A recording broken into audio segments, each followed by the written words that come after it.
안녕하십니까. 반갑습니다.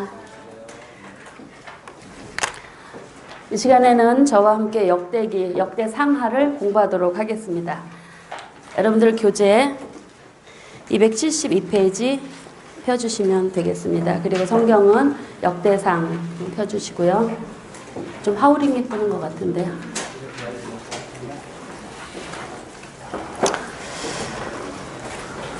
네, 이 역대상하는 1시간 50분 함께 공부할 것입니다. 쉬지 않고 그대로 가겠습니다. 3시 반까지 계속 가겠습니다. 역대기 상하를 우리가 공부하기에 앞서서 먼저 몇 가지 살펴볼 내용들이 있습니다. 역대기 상하의 위치가 어디에 있는가를 좀 보시면은요. 역대상은 사무엘하에 위치되어 있고요. 그리고 역대하는 열왕기 상하에 위치되어 있습니다. 사무엘하는 주로 다윗 왕조에 관한 이야기가 바로 역대상에서 반복해서 기록되어 있고, 그리고 열왕기 상은 솔로몬에 대해서, 솔로몬 왕조에 대해서, 그리고 주로 열왕기 하는 분열왕국에 대해서. 그런데 역대하는 그 솔로몬 왕조와 분열왕국의 이야기를 함께 연합해서 반복해서 역대하에 기록하는 것을 볼 수가 있습니다. 그래서 보통 이 역대기는 사람들의 이야기를 열왕기서와 사무엘서에 반복된 기록이다라고 그렇게 생각을 하면서 별로 중요하게 취급을 하지 않는 경우들이 많이 있습니다. 그러나 우리가 좀 생각해 볼 것이 바로 뭐냐면 이 역대기를 하나님께서 분명히 뜻이 계셔서 기록하셨다라는 사실이죠. 성경에 있는 모든 66권의 성경은 하나님께서 택한 백성들을 향하여서 꼭 필요한 부분들이 기록되어진 책이라고 할 수가 있습니다. 그런 의미에서 보면 이 역대기도 분명히 뭔가 하나님께서 당신의 택한 백성들에게 주시고 싶어 하시는 그런 메시지가 있다라는 것입니다. 그렇다면 이 역대기 사가는 왜 사무엘서와 열왕기서의 같은 역사를 왜 다시 반복해서 또는 삭제하거나 또는 추가해서 기록을 했는가 하는 사실입니다.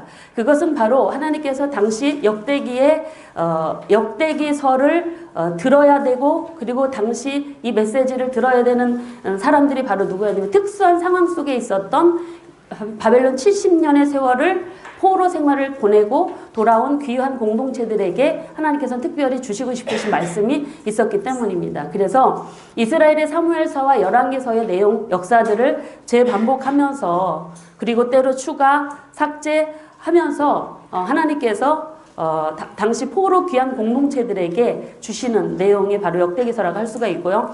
그래서 이 사무엘서와 열왕기서의 같은 내용의 역사를, 같은 시기의 역사를 이 역대기사가는 다른 관점에서 보고 기록한 역사책이 바로 역대기서라고 할 수가 있습니다. 그래서 역대기는 그냥 역사 내용 반복 얘기가 아니라 이 역대기 사가를 좀 의미 있게 보는 그 학자들은 이 역대기 안에는 독특한 메시지가 들어있고요. 그리고 다양한 해석학적 문제를 다루고 있는 역사책이 바로 역대기라고 말씀하고 있습니다. 그래서 여러분들도 아마 역대기를 공부하시게 되면 좀 역대기서를 다르게 보는 아마 시각들이 열리게 되어질 것으로 여겨집니다.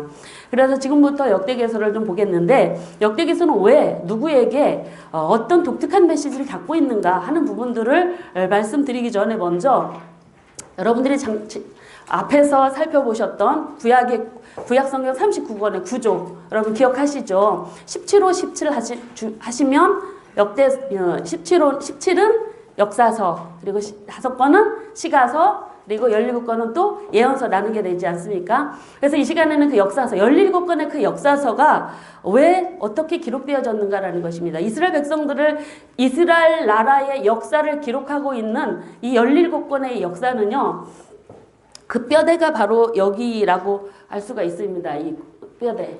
17권 중에서 이 중에 뼈대이고, 창출레민신 모세오경은 그 모든 성경 66권에 또는 구약 39권의 기초라고 할 수가 있죠. 그래서 이스라엘 역사에 있어서 가장 큰 변화 역사가 두 사건이 있습니다. 이스라엘 역사를 세우는 데 있어서 족장 시대에서 왕국 기틀을 세우는 데 있어서 중요한 역사는 바로 출애굽 역사라고 할 수가 있죠. 그 출애굽 역사가 기록되어진 것이 이 역사서 17권 중에 모세오경이라고 할 수가 있고요.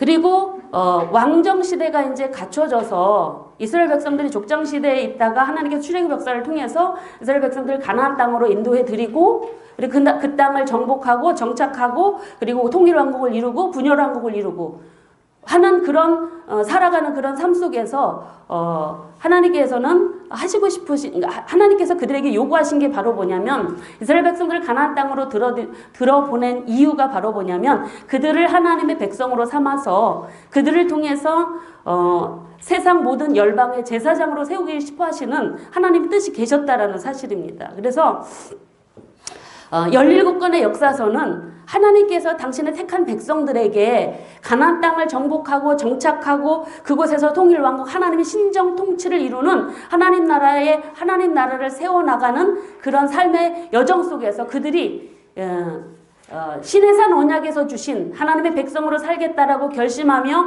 아멘으로 화답한 그들에게 주신 구약의 율법 하나님의 율법대로 어떻게 그들이 생활 중에 반복하며 반응하며 살았는가에 대한 기록이 바로 역사서 17권의 12권의 역사 속에 기록되어 있다라고 할 수가 있습니다. 그래서 하나님께서 이스라엘 백성들에게 율법을 주신 역사는 모세오경 역사 그리고 그들이 하나님이 주신 율법을 가지고 이스라엘 역사 속에서 어떻게 반응하며 살았는가에 대한 내용이 12권의 일반 역사의 모습이라고 할 수가 있죠. 그래서 그 중에서도 가장 중요한 역사가 바로 뭐냐면 그 역사의 전환점을 이룬 일이 바로 또 하나의 역사가 출애굽 역사와 또 하나가 바벨론 70년의 세월이라고 할 수가 있습니다. 그래서 이스라엘의 12권의 역사는요. 바벨론 포로 길을 기점으로 해서 포로 전 역사냐 포로 후의 역사냐 그렇게도 나눠보기도 하는 걸 여러분들이 앞에서 구조에서 살펴보셨죠. 그래서 이 17권의 역사서 중에서 5권은 포로 모세오경이고 12권 중에서도 포로 전과 후로 나뉘어지는데 포로 후의 역사는 바로 에스라, 느헤미야, 에스더라고 할 수가 있는데 특별히 포로 후기 역사는 주로 에스라, 느헤미야서에 기록되어 있고 이 에스더서는 거의 이방 땅 바사 제국 안에서 왕국 내에서 일어난 일이기 때문에 거의 이스라엘 역사는 주로 이 에스라, 포로 후의 역사는 에스라, 느헤미야에 기록되어 있고 그 시기에 활동되었던 예언자들이 바로 학개스가랴, 말라기로 그렇게 나타나고 있습니다. 그래서 구약성서 39권 중에서 포로 후기의 문서다 하면은 에스라, 느헤미야, 에스더 그리고 학개스가랴, 말라기 성경이라고 여러분들이 구분해서 보시면 되겠습니다. 그래서 하나님께서는요, 원래 이스라엘 백성들을 하나님의 백성으로 선민으로 택하시고 그들에게 그렇게 언약을 맺으시고 율법을 주신 이유는 그들로 하여금 하나님만을 섬기며 예배하는 백성으로 하나님의 말씀에 따라 하나님의 율법에 순종하는 백성으로 세워나가기 위해서 세우셨다라는 것이죠. 그래서 하나님께서 이스라엘을 선택해서 언약을 맺으시고 하나님의 백성으로서 살아갈 수 있도록 율법을 또 주셨습니다. 모세를 통해서. 그런데 포로 전의 역사는 바로 무엇을 이야기하고 있냐면 그렇게 하나님이 주신 율법대로 제대로 살지 않았다라는 이야기들을 평가하고 있는 내용들, 하나님을 예배하지 않고 우상을 섬기고 하나님을 의지하지 않고 이방 강대국을 의지하고 섬긴 이 죄, 이것 때문에 이스라엘의 역사 가운데 분열의 비극이 있었고 바벨론 포로의 그런 비극이 있었다라는 것이 우리가 12권의 역사를 통해서 보여주고 있는 그런 사실들이라고 할 수가 있습니다. 여러분, 그래서 이스라엘 백성들은 하나님께서 그래서 우상 숭배와 이방 나라 강대국을 의지하는 그들에게 문서 선지자만 17명의 선지자들을 보내셔서 하나님께 돌아오라, 회개하고 돌아오라 그렇게 말씀을 하셨는데도 그들은 결국 돌아오지 않습니다. 북왕국은 그래서 722년에 아수르에 의해서 멸망을 당하고 분열왕국 역사 208년 만에 멸망당하고 백성들은 포로민이 아닌 이들은 거의 흩어지고 혼혈민족이 되어버립니다. 아수르로 옮겨가는 일들. 그리고 남왕국은 그 이후에 북왕국이 멸망한 다음에 한 135년의 역사를 존속하지만 그 가운데서도 남왕국도 결국은 세 차례의 침공을 받습니다. 605년 그리고 597년 586년 침공을 받고 결국 586년에 나라가 망하고 성전이 파괴되고 그리고 백성들은 포로로 끌려가고 하는 일들이 일어나게 되죠. 그래서 이스라엘의 모든 전 역사를 통틀어서 가장 중요한 역사, 그들의 민족을 이루는 역사에 있어서 굉장히 중요한 사건이 바로 이 포로 70년의 세월이라고 할 수가 있습니다. 그래서 이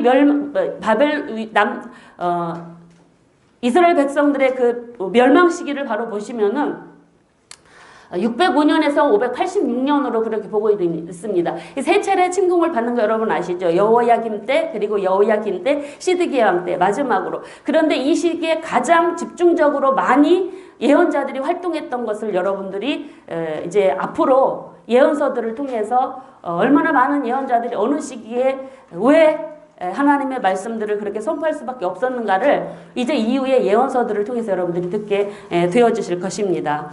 그래서 이렇게 이스라엘 백성들은 포로로 끌려가고 북왕국은 거의 혼혈민족이 되고 그들은 하나님의 백성으로서의 어떤 정체성이 다 잃어버린 민족이 되어지는 그런 사실들이 나타나죠. 이 모든 역사들을 기록하고 있는 책이 바로 모세오경 그리고 12권의 역사서 내용이라고 할 수가 있습니다. 그렇다면 우리는 지금 역대기를 공부해야 되기 때문에 그렇다면 이 이스라엘 백성들은 이제 특별히 이 역대기서는 남왕국 왕조 이야기만 기록되고 있습니다. 다윗 통일왕국의 주인공이었던 다윗 그리고 솔로몬 그 다음에 르호보암 솔로몬의 아들인 르호보암 때 몇 년에 분열된 거 아시죠? 9시 30분 930년에 분열이 되어지고 그래서 20명의 남왕조 이야기만 기록되어 있는 책이 역대기서라고 할 수가 있습니다. 그렇다면 이스라엘 백성들은 그렇게 우리는 하나님의 선민이고 하나님의 축복의 백성이고 우리는 절대 멸망하지 않는다라고 그렇게 자부했던 그들이 하나님의 무서운 심판대 앞에 서서 바벨론 포로 생활을 맞이한 그들에게 있어서 의문이 바로 뭐였냐면 왜 우리가 포로 생활할 수밖에 없고 나라가 망할 수밖에 없었는가? 이거에 대한 그들의 대답이 바로 열왕기 상하의 내용의 모습이라고 할 수가 있습니다. 그 열왕기 상하에 나와 있는 내용들 중에 특별히 그 열왕기 상하에서 이스라엘 백성들이 왜 포로 생활을 할 수밖에 없고 나라가 멸망했는가에 대한 이유를 바로 어디에서 찾고 있냐면 하나님께서 주신 모세 율법에서 찾고 있습니다. 특별히 신명기서 27장, 28장, 레위기서 26장에 나와 있는 그 율법의 내용을 기준으로 해서 이스라엘의 남북 왕조가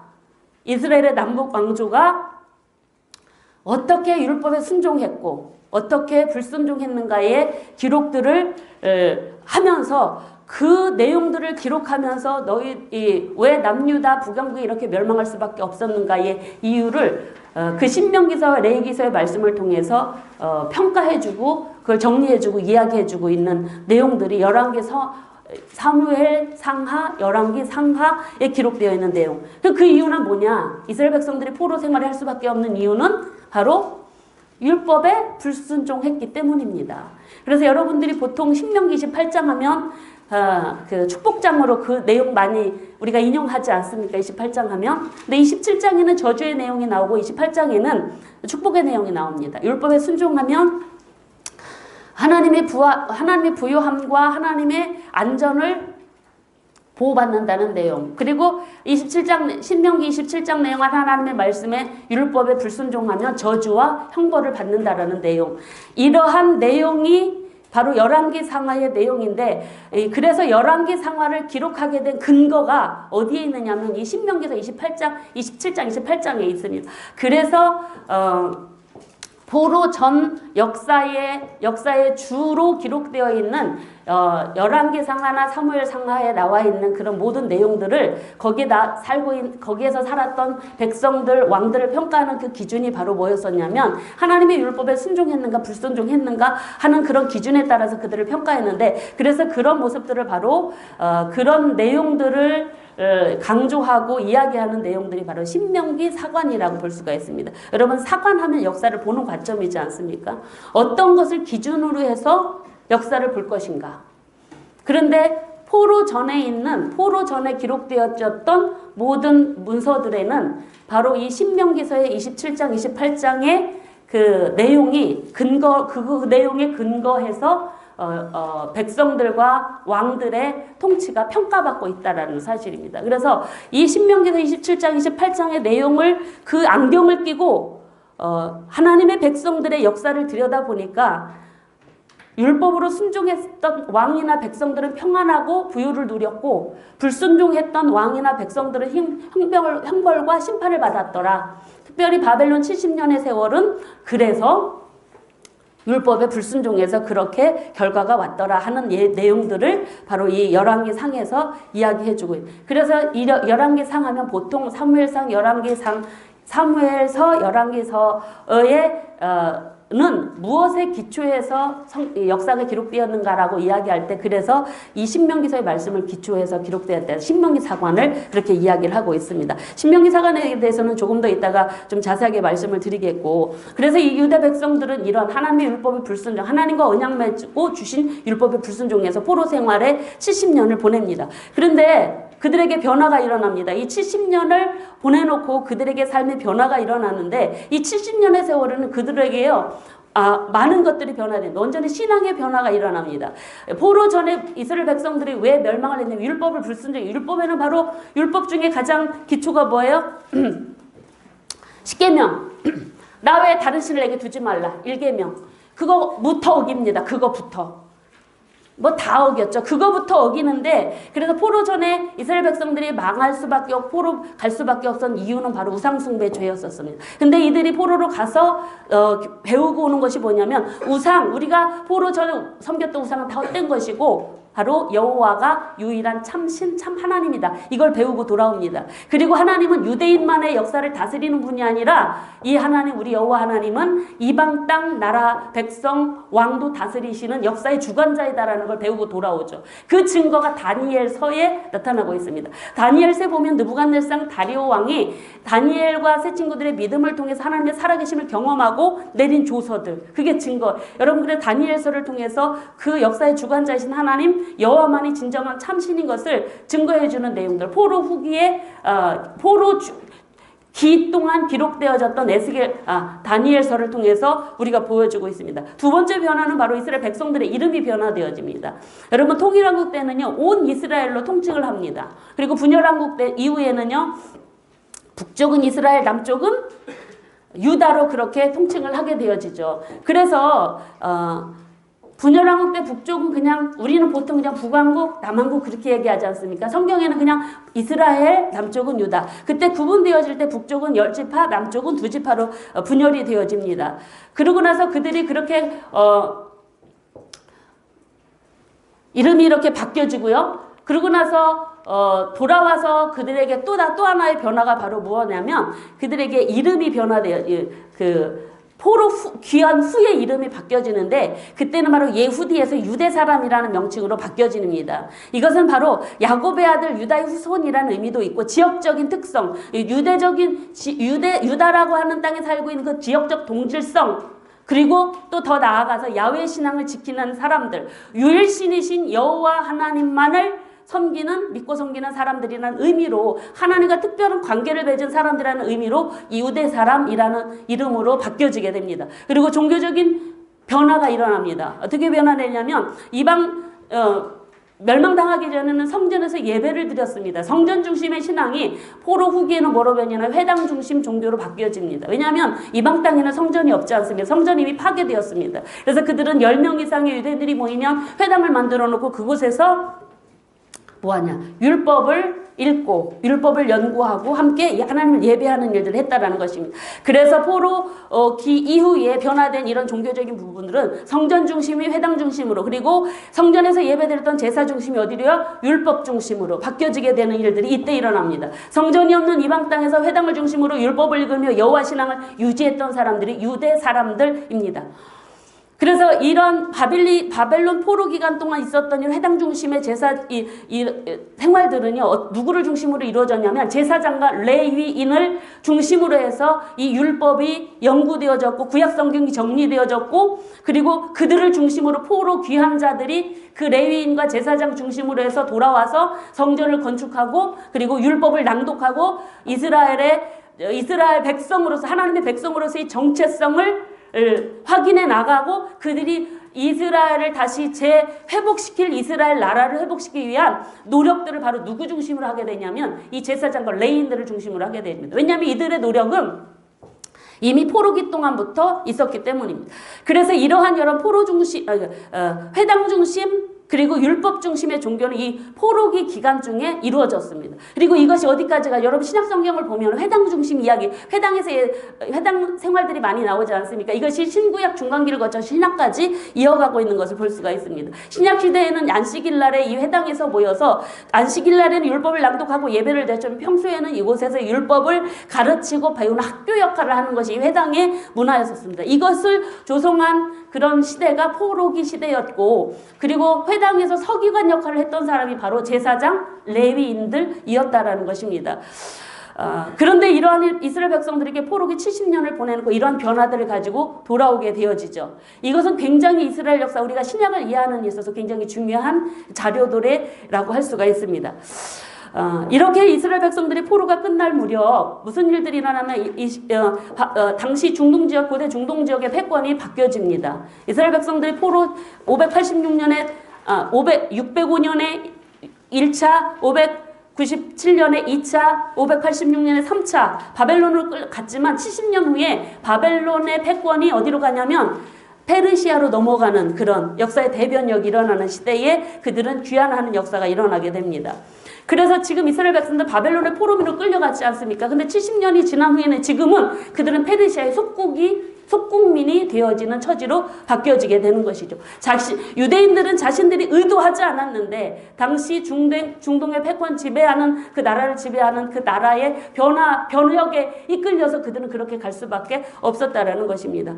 그래서 이 페르시아의 패권으로 넘어가자마자 하나님께서 일하시는 일이 바로 나타나는데, 그때 바로 얀산이라고 하는 그런 그 페르시아만 쪽에 있는 그 얀산이라고 하는 작은 나라의 고레스 2세라고 하는 그 왕이 메대와 리디아와 또는 이오니아 그리고 바벨론까지 539년에 바벨론까지 다 정복을 하고 그 일대를 다 제국을 만들어 버립니다. 그러니까 바사 제국으로 페르시아 제국으로 만들어 버리고 그 538년에 페르시아 제국의 왕으로 등극하게 되죠. 근데 그 538년 페르시아 제국이 완성이 되어지고 고레스가 왕으로 등극한 그 해에, 그 원년에 하나님께서 이 고레스를 감동시키셔서 놀라운 일을 행하신 일이 바로 뭐냐면 유대인들은 다 돌아가라, 가서 성전 건축해라 라는 포로 귀환령이 이때 내려지게 됩니다. 근데 이 일은 하나님께서 이미 예레미야에게 70년 전에 연약하신 내용이 성취되어진 일이라고 할 수가 있습니다. 그 내용이 역대하 36장에 기록되고 있고 에스라 1장에 반복해서 기록되고 있습니다. 그래서 고레스가 포로 귀환령을 내리자 그는 그리고 포로 성전 건축에 필요한 내용까지도 다 줘서 성전 건축을 위한 도움을 하게 되죠. 근데 여러분, 놀라운 사실이 바로 뭐냐면 이 포로 귀환령을 내리는 이 조서가 내려지는 이때가 바로 언제냐면 바로 그 시점이 다니엘이 사자굴에서 건짐받던 시대였다라는 것입니다. 그래서 여러분, 메대 사람 다리오가 페르시아를 한 약 과도기 기간 동안 한 1년 정도 잠깐 치리를 하는데 그때 다리오의 조서가 반포되고 그 다음 해에 고레스가 고레스 원년이 되어서 이 포로 귀환령 칙령이 내려지는 때이라는 것입니다. 이러한 일들은 바로 이렇게 그래서 538년에 포로 귀환령이 내려지고 그리고 그 이듬해 537년에 그래서 스룹바벨과 여호수아를 중심으로 해서 포로들이 귀환을 합니다. 그들이 바로 목적은 바로 뭐냐, 1차 포로 귀환을 하죠. 그들이 온 이유는 바로 뭐냐면 성전 건축이 목표였습니다. 그래서 돌아오자마자 그 이듬해 성전 건축을 시작했는데 방해로 인해서 못합니다. 16년 동안 놓습니다. 그러다가 16년 후에 하나님께서 또 학개와 스가랴를 일으켜서 그들의 성전 건축을 독려함으로 성전 건축이 일어나 4년 만에 516년에 일어나는 일들이 516년에 성전이 건축되어지는 역사가 일어납니다. 바사왕 다리오 왕 때. 그리고 2차 포로 귀환 성전 건축되어지고 458년에 에스라가 레인 제사장들을 데리고 귀환을 합니다. 그 에스라는 에스겔이 아니라 에스라입니다. 에스라가 돌아와서 종교개혁을 합니다. 에스라는 제사장 출신의 사람입니다. 그러고는 3차로 느헤미야가 444년에 또 백성들을 데리고 와서 성벽을 건축하고 12년 동안 이 지역의 총독으로 일을 하면서 백성들을 격려하고 그리고 백성들에게 율법을 가르치고 하면서 에스라와 함께 종교개혁을 일으키는 일들이 일어나는 이때 제사장과 레위인들을 중심으로 해서 율법이 가르쳐지고 이방인들이 쫓김을 당하는 그런 일들이 이 느헤미야와 에스라 시대에 일어나는 일들입니다. 여러분 그래서 이렇게 하는 이유는 바로 뭐냐면 이스라엘 백성들이 포로기 동안 배운 것 여호와가 참신 하나님이시다. 그분을 예배하는 백성으로서 하나님을 예배해야 되는지 이제 돌아와서 성전을 건축해 그곳에서 예배하는 백성으로서 그들이 정결하게 하기 위해서 그들이 하나님의 백성으로서의 모습을 갖추기 위해서 그들은 바로 이렇게 이방인들까지 내가 쫓는 일들이 바로 포로 후기에 일어나는 모습이라고 할 수가 있습니다. 여러분 그래서 바벨론 포로 70년 이야기하지 않습니까? 그런데 바벨론 포로 기간을 보면 586년에서 그들이 귀환할 때가 537년이거든요. 거의 한 60년 정도 차이밖에 안 나는데, 그래서 70년의 근거를 여기에다 이렇게 두고 있습니다. 그래서 보시면 70년, 왜 70년이냐? 숫자 좋아하는 사람들은요, 숫자 조금 틀리면 막 그거 막 못 견디는 분들 많잖아요. 그래서 그거에 대한 근거가 바로 뭐냐면, 1차 포로가 605년이고요. 1차 귀환, 포로 귀환이 537년, 약 70년이고요. 성전 파괴가 586년에 일어나는데 성전 완공이 516년이에요. 그래서 약 70년으로 이렇게 학자들이 70년의 근거를 여기에다 두고 있습니다. 그렇게 백성들이 돌아왔습니다. 돌아와서 성전을 지었습니다. 그래 그들은 돌아올 때 성전을 지면 뭔가 그들의 지금 바벨론 속국으로부터의 뭔가가 해방되고 바벨론 페르시아의 속국으로부터 해방되어지고 그리고 이스라엘 나라로서의 어떤 면모를 갖출 줄로 믿었는데 그들의 현실은 희망적이지 않았습니다. 그래서 우리나라도 바사에게 독립되고 다윗 왕국이 옛날처럼 다윗에게 언약했던 그 내용처럼 이루어질까로 믿었는데 그게 현실적으로 이루어지지 않고 이스라엘 백성들 포로민들 그러니까 포로 귀환 공동체 사람들은 그들의 상황이 너무 어렵고 힘드니까 그리고 이민족들의 침입이 오고 그러다 보니까 그들은 희망적이지 않는 그런 상황 속에서 이런 질문들을 하게 됩니다. 성전이 건축되어지고 이곳에서 우리가 예레미야 에스라를 통해서 예배를 드리도록 행했지 않습니까? 그런데 그 타락이 말라기서로 가고 있었습니다. 그러다 보니까 그들은 그래도 형식적으로라도 예배를 드리던 시대 아니 말라기서까지 가기 이전에 느헤미야까지는 그래도 에스라 느헤미야 시대까지는 그들이 성전에서 예배를 드렸습니다. 우리가 지금 예배를 드리고 있는데 왜 우리는 회복되지 않는가? 우리는 여전히 하나님 백성인가? 우리는 다윗 후손으로서 다윗 왕조를 계승할 그런 계승자 맞나? 우리나라는 정말 이 다윗 왕조는 회복되나? 이런 질문들이 회의적인 질문들이 이스라엘 백성들 가운데 일어났었습니다. 그래서 역대기 사가는 바로 이러한 상황 속에 처한 하나님의 백성들한테 절망적이고 고난이 연속되고 절망이고 성전은 지어졌지만 삶의 생활고는 그들이 그렇게 생활은 넉넉지 않고 어려움 중에 있었다라는 그런 상황 속에 있는 그들 고난의 연속인 그들에게 이런 질문들에 대답으로 기록된 성경이 역대기서이다라는 사실입니다. 그래서 역대기서에는 하나님께서 역대기서를 왜 기록하게 하셨는가를 우리가 좀 그 시각으로 보면 하나님께서는 이스라엘을 회복시키실 것을 희망적으로 기록되어진 역사가 이 역대기서라고 할 수가 있습니다. 그래서 사무엘서나 열왕기서에는 모든 역사를 다 남북왕조의 그리고 왕조들의 좋은 점 나쁜 점을 다 사실적으로 거의 근거해서 기록된 신앙적이든 신앙적이 아니지도 모든 일들을 다 기록하지만 역대기에는요 뭔가 정리된 게 필요했었습니다. 지금 포로에서 귀환해서 고통당하고 어려움 당하는 이들에게 뭔가가 필요했었습니다. 그들에게는 지금 회의적이고 고난 중에 있는 그들에게 희망이 필요했었습니다. 그래서 과거 다윗 왕조 시대 통일왕국 그리고 솔로몬이어서 유대왕국 그리고 왜 유대왕조 이야기만 역대서에 기록하게 돼요? 왜냐하면 포로 귀환 공동체는 거의 남유다 백성들에게만 속한 사람들이었기 때문입니다. 그리고 유대 백성들은 돌아와서 그들이 이런 명칭들 바뀌어지고 하는 것들은 포로 귀환 공동체가 이스라엘 민족이다. 하나님 백성이다. 이런 정체성들은 그들은 이 포로기를 통해서 이런 과정들을 갖게 되어지는 것이죠. 그래서 역대기 사가는 이 사무엘서와 열왕기 열왕기서에 기록되어진 이 내용들을 반복, 삭제, 추가. 무엇을 했을까요? 필요한 것은 반복하고 필요 없는 것은 삭제하고 그리고 열왕기사나 사무엘서에 없는 이야기는 더 추가해서 그래서 이 포로 귀한 공동체들에게 남유다 역사를 다시 다른 시각으로 볼 수 있도록 절망의 시각이 아니라 희망적인 시각으로 하나님의 다윗 왕조를 다시 이렇게 세우신다라는 그런 희망적인 시각으로 볼 수 있도록 하게 하기 위해서 역대서가 기록되어졌다라고 할 수가 있는 것입니다.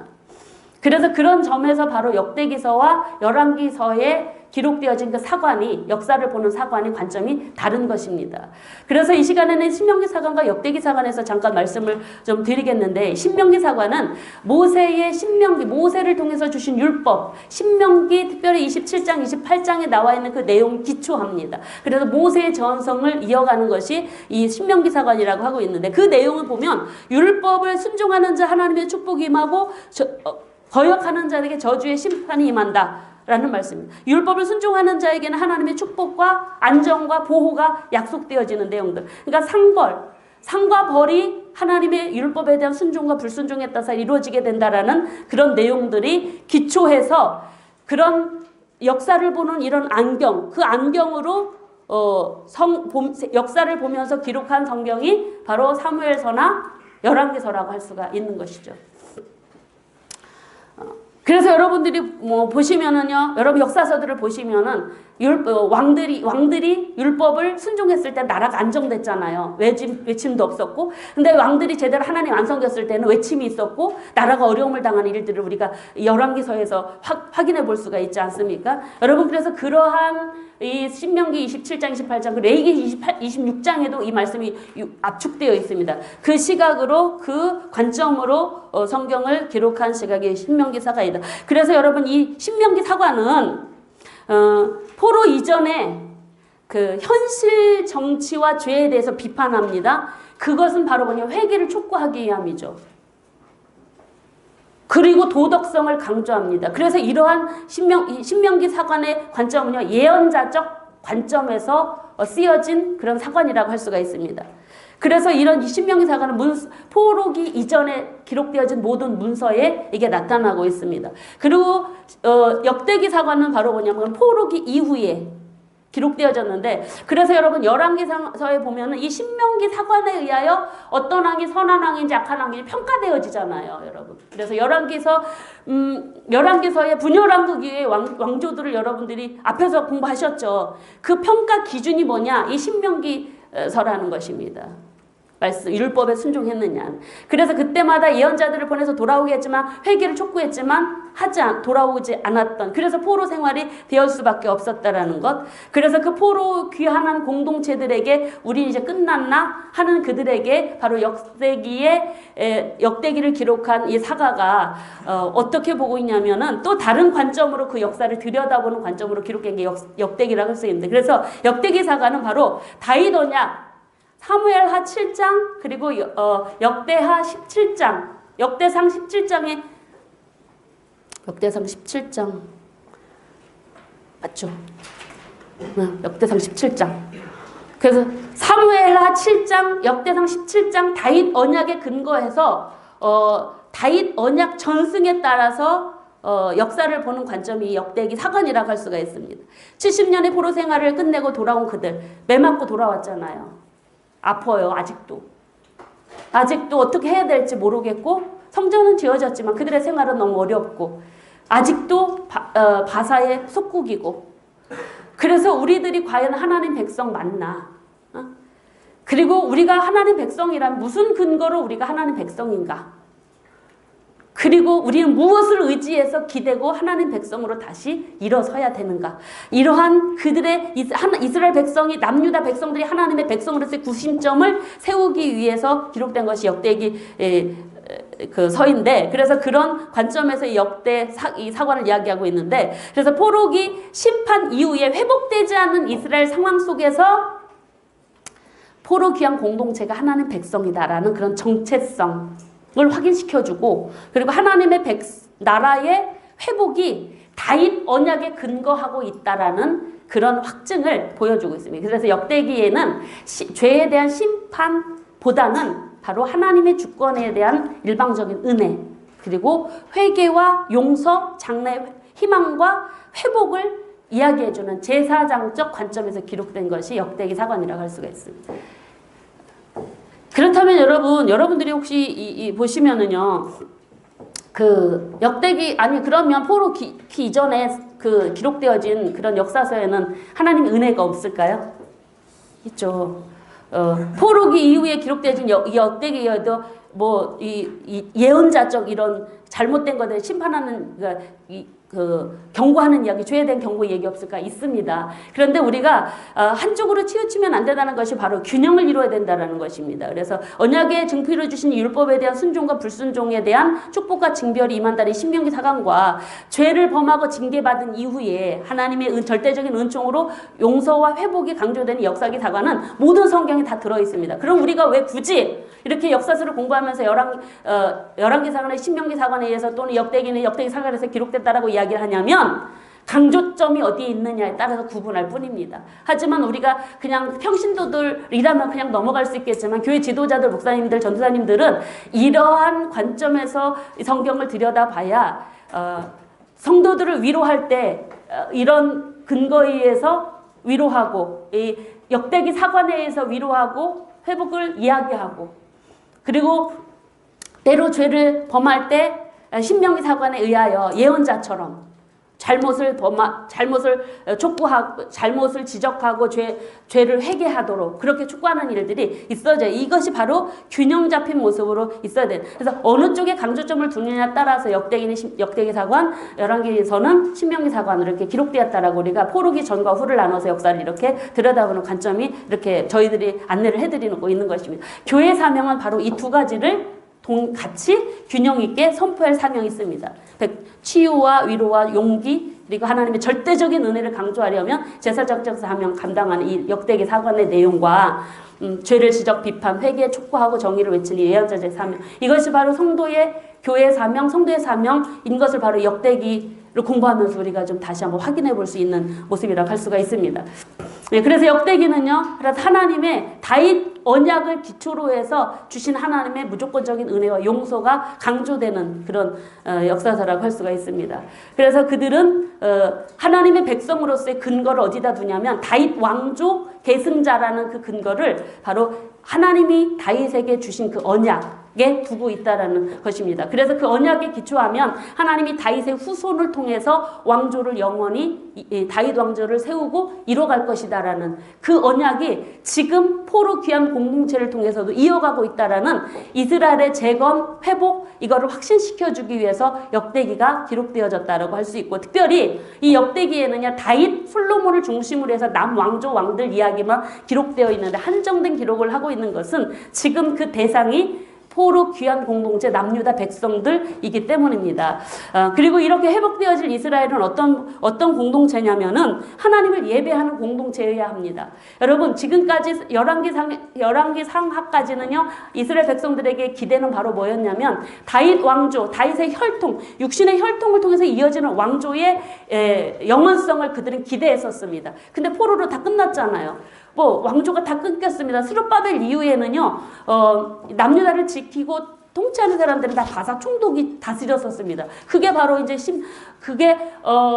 신구약 중간기를 거쳐서 헬라 시대를 거쳐서 로마까지가, 그때까지도 독립이 이루어지지 않지 않습니까? 그래서 역대기를 통해서 강조하고 있는 것이 뭐냐면, 이 회복될 이스라엘은 그러니까 다윗 왕조의 어떤 혈통을 이어지는 정치적 회복을 이야기하지 않습니다. 역대기는 국가를 초월해서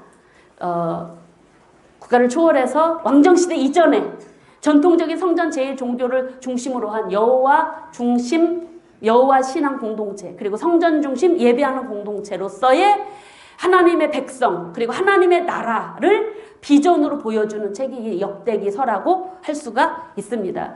그래서 이 역대기서에는요, 성전에 관련되어진, 예배 관련되어진 그런 내용들이 강조를 하고 있고, 그래서 오늘날 교회를 신앙 공동체, 성전 중심 예배 공동체, 우리가 하나님 백성 모임 이야기하지 않습니까? 그 모든 출발점이 바로 역대기라고 볼 수가 있는 것입니다.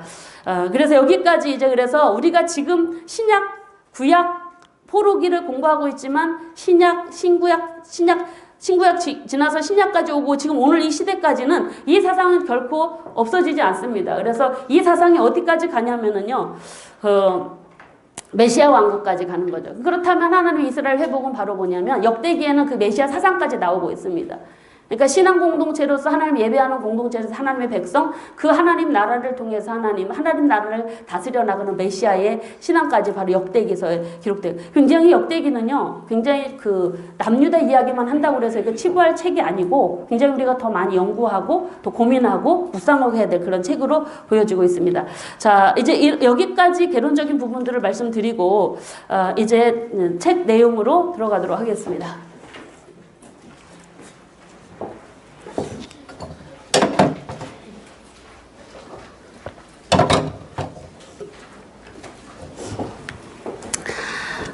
먼저 역대기서는 책 이름이 바로 히브리 성경으로 띠브리 하야임임 해서 그날들의 사건들, 그리고 헬라어 성경으로 간과한 것들, 빠진 것들이라는 이런 그 이름으로 되어져 있습니다.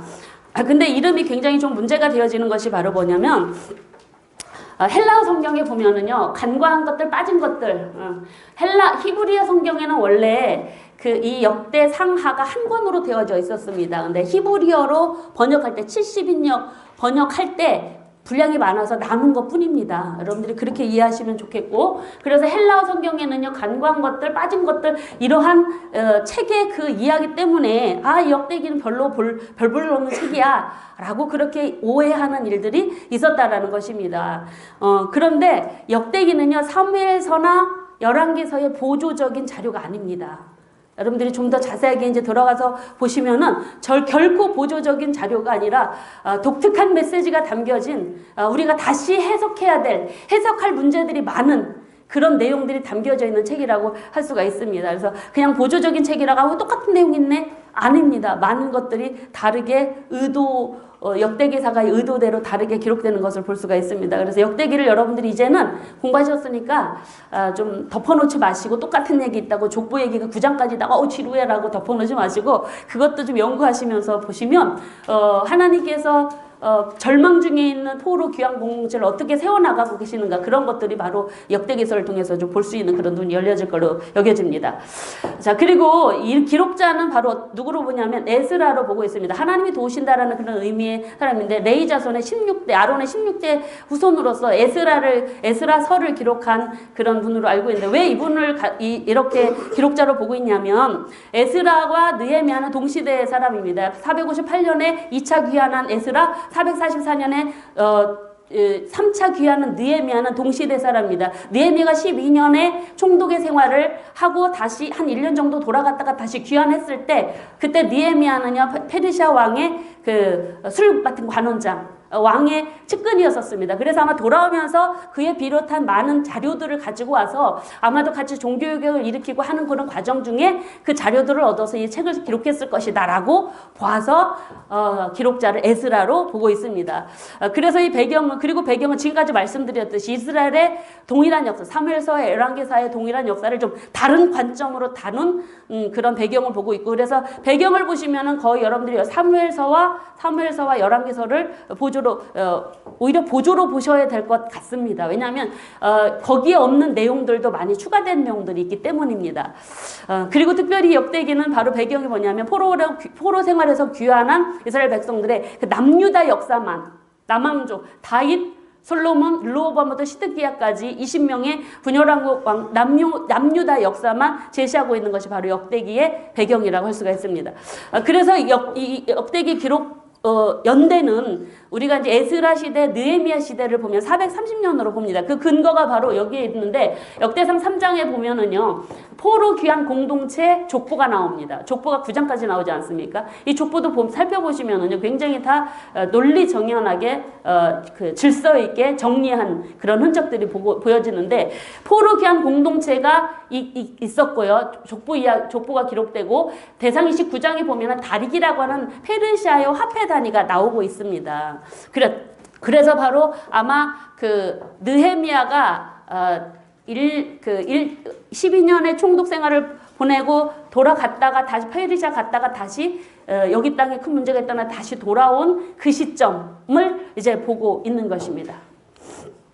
그리고 기록 목적을 좀 보시면은 당시 포로 귀환 공동체에게 가장 큰 과제가 바로 뭐냐면 회복이, 이스라엘의 회복이었습니다. 정치적인 문제나 모든 면에 있어서 그들의 신앙적인 부분들도 성전은 지어졌었지만 느헤미야를 여러분들이 이제 포로 후기 공부를 하시면 느헤미야까지 했다고 막 저기서 뭐라고 하겠는데 느헤미야서에 보면은요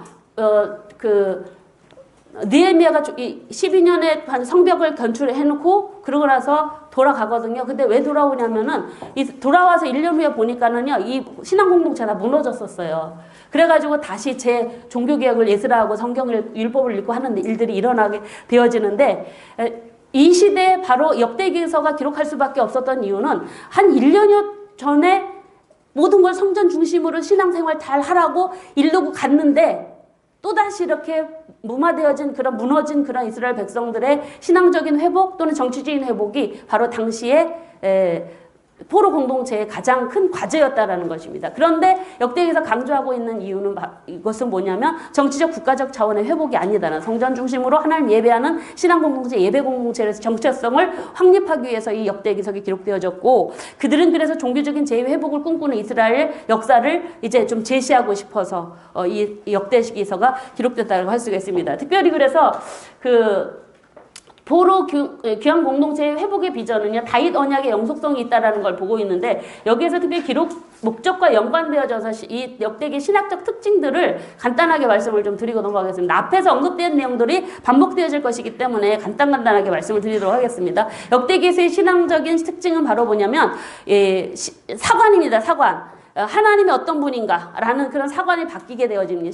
신관이 바뀌어집니다. 신관. 하나님이 어떤 분인가. 포로기 이전에는 우상도 하나님인 줄 알았어요. 바알이 하나님인 줄 알고 바알을 섬겼더니 바알이 아무것도 아닌 것인 걸 포로기 동안 보고 와서 그들은 돌아와가지고 여호와가 진짜 하나님이시구나. 이걸 그들이 깨닫게 되어져서 이 역대기에는 여호와가 유일한 하나님이다라는 이 신관이 굉장히 강조하고 있고 그리고 그 하나님이 자신들 70년의 포로 생활을 보호했지 않습니까? 그래서 그 하나님의 손길이 좀 강조되고 있는 내용이 바로 여기에 역대기서의 신학적 특징으로 나타나고 있습니다.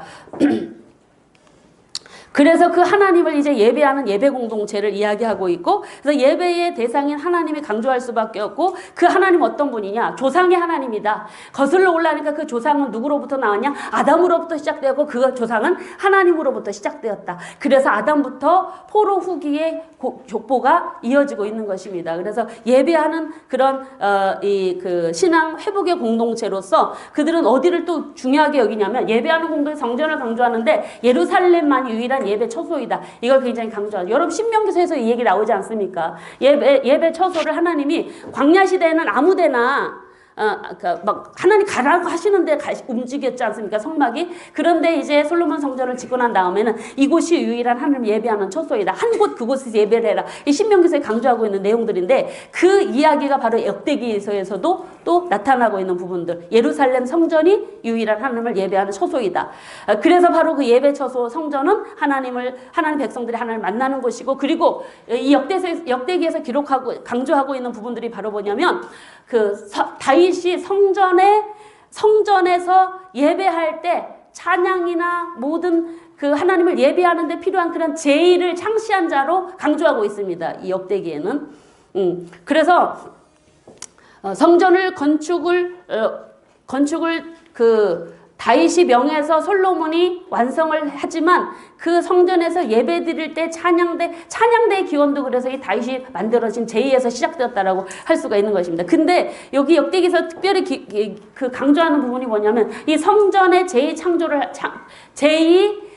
성전 제의 전통을 창시를 할 때 그때 다윗이 누구한테 그 임무를 굉장히 많이 부여하냐면 레위인들에게 굉장히 많이 직분들을 새롭게 부여하는 내용들이 역대기에서 강조되고 있습니다. 그래서 그 내용들이 바로 뭐냐면 성막 종교에서는 어땠습니까? 레위인들이 거의 성막 맨날 지고 다니는 거, 관리하는 거 이런 거 했지 않습니까? 그런데 이제 성전이 지었습니다. 움직일 필요가 없습니다. 그래서 이제 그들에게 새로운 직분들을 주셨는데 아삽 자손에게는요, 찬양하는 일, 고라 자손에게는 성전을 지키는 일, 그리고 무라리 메라리 자손에게는 곡간이를 맡는 일, 이런 일들이 그들에게 주어졌었고, 그리고 나중에는 솔로몬 시대에는요, 이 그 백성들을 율법으로 가르치는 일까지 이제, 그러니까 백성들을 재판하는 일까지 그렇게 이제 나타나고 있습니다. 그래서 이 성전, 우리가 지금 예배드리는 예배 가운데 찬양대 이런 기원이 다 이때 다윗이 만드는 제의를 통해서 시작되었다라고 할 수가 있는 것이죠. 그래서 레위, 그리고 특별히 성전제에서 레위인을 중요하게 여긴 이유는 바로 뭐냐면은요, 남유다가 르호보암의 죄로 인하여서, 또는 열왕기 상에서는 솔로몬의 우상숭배죄로 이야기하고 있고, 역대기 하에서는 르호보암의 죄로 분열왕국 이야기를 언급하고 있습니다. 근데 그 분열왕국이 되어졌을 때, 그때 되어졌을 때 나라가 분열왕국 되어졌을 때 북왕국 여로보암이 초대 왕조를 이루었을 때, 그때 여로보암이 거짓 종교를 하나님께서 여로보암을 통해서 분열 왕국을 이루게 하셨지만, 그 여로보암은 거짓 종교 우상을 섬기고 단에다가 송아지를 섬김으로 인해서 그때 예루살렘에 있었던 레위 지파, 제사장 레위 지파들이요 쫓겨나요, 여로보암에게. 그래서 그들이 북왕국에서 여로보암에게 쫓겨나서 여호와를 섬기는 제사장들 다 축출해 버려요, 북왕국에서. 그래서 그들이 어디로 내려오면 남왕조로 내려오죠. 그 일들이 바로 이제 역대기에서 다루고 있는 삽입되어진 내용이라고 할 수 있어요. 굉장히 이 부분은 중요합니다. 그리고 또 역대기에서 기록하고 있는 왕조들 중에서 그 히스기야의 종교개혁이나 이런 종교개혁에 관련되어진 인물들이 다 레위인으로 중심을 두고 있습니다. 왜냐하면 제사장들이 북쪽에서 내려왔지만요, 그들이 초창기에는 잘 믿었지만 나중에는 요시야 시대 가면은요, 대제사장까지 우상숭배합니다. 그래서 히스기야 시대 가보면은 그 제사장들이 다 타락을 하고 우상숭배를 해갖고, 히스기야가 종교개혁을 하려고 할 때 다 비웃고 팔짱 끼고 있습니다. 그러다가 나중에 종교개혁이 실현이 되고, 그리고 유월절을 지키는 일들이 일어날 때 그때 제사장들이 회개하고 정결예식을 하면서 동참하는 일들이 일어나는데, 그래서 히스기야 때요 제사를 지내 성전을 청결하게 하고 하나님의 성전에서 예배를 드리려고 하는데, 왜냐하면 그 아버지 때에서 우상숭배했던 그 잔재들을 다 없애고 성전에서 예배를 드리려고 하는데 제사장이 없는 거예요. 그 제사장이 부족한 이유도 이 역대기에만 기록되고 있습니다. 그 이유가 바로 다 타락해서 그렇습니다. 그러고 나서 이 제사장들이 없으니까 레위인들을 세워서 그 제사의 일을 돌보게 하는 일들이 히스기야 시대에 일어나는, 이런 일들이 바로 이 역대기에서 강조되고 있다라는 이야기입니다. 그래서 이 역대기에는 레위인의 활동을 굉장히 강조하고 있는 그런 모습들이 나타나고 있고요.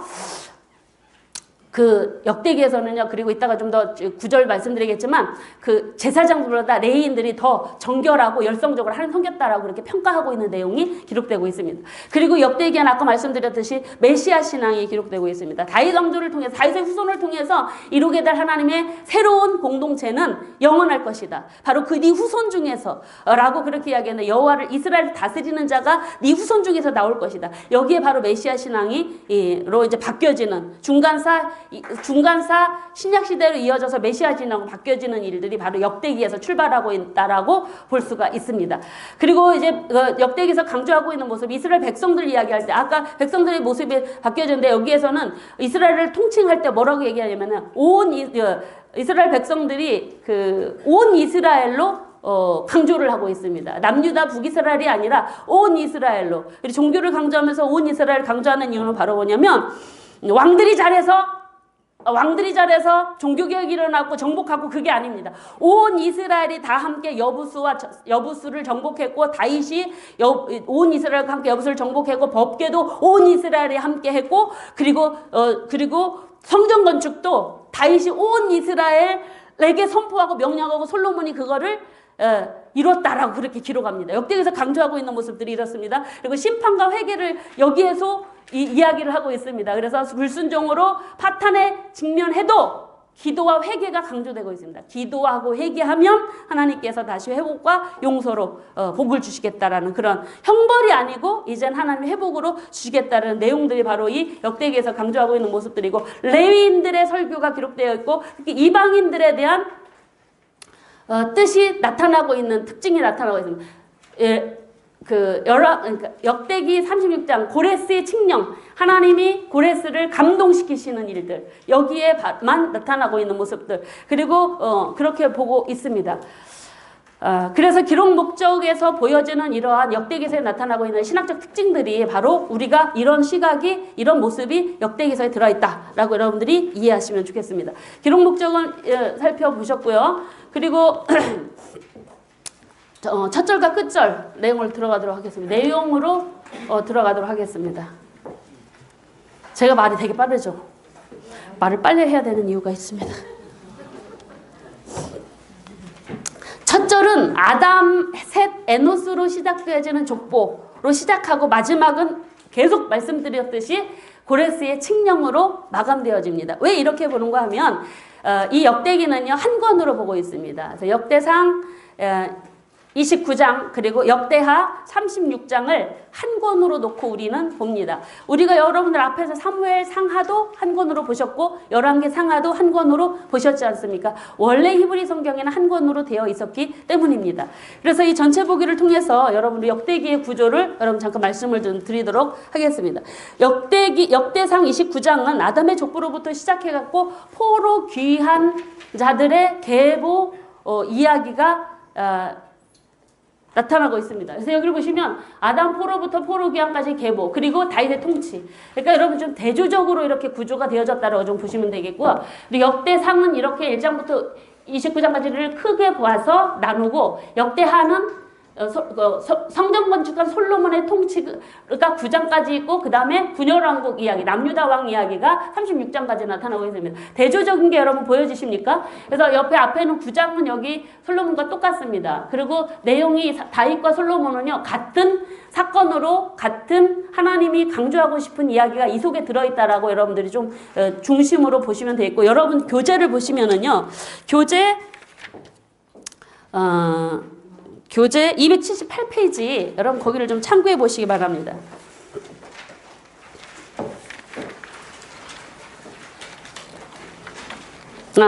먼저 276페이지 거기 표 전체 보기 표 밑에 있는 역대상하의 구조를 보시면은 되겠습니다.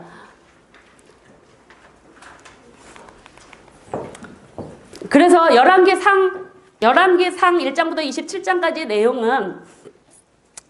내용은 이게 우리가 좀 나눠서 보지 말고 족보 여기를 보시면 족보의 핵심으로 여러분 보시면 좀 더 명확하게 보여집니다. 족보 이야기가 역대상 9장까지 다윗 언약과 성전 건축 솔로몬이 건축했지 않습니까? 이 이야기가 역대상 9장부터 이어져서 역대하 9장까지 나타나고 있는 것입니다.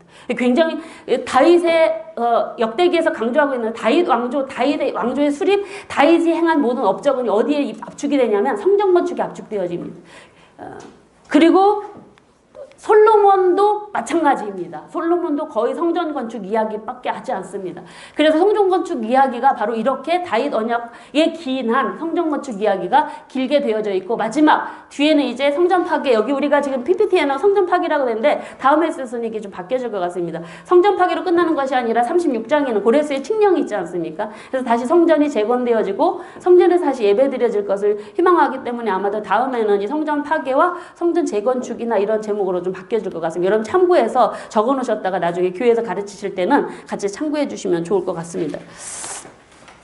자, 그래서 이렇게 이제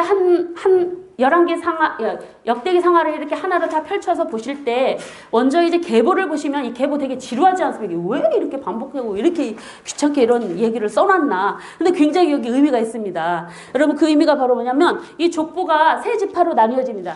지파 이전 시대, 지파 시대 12지파를 말하죠. 이스라엘의 야곱의 12아들로 형성되어진 12지파 이전 시대, 이 지파 시대, 12지파 시대, 그리고 이 지파 이후의 시대입니다. 그러면 지파 이전 시대에는 바로 누구까지냐면 아담부터 이스라엘 야곱의 계보가 1장에 나타나고 있습니다.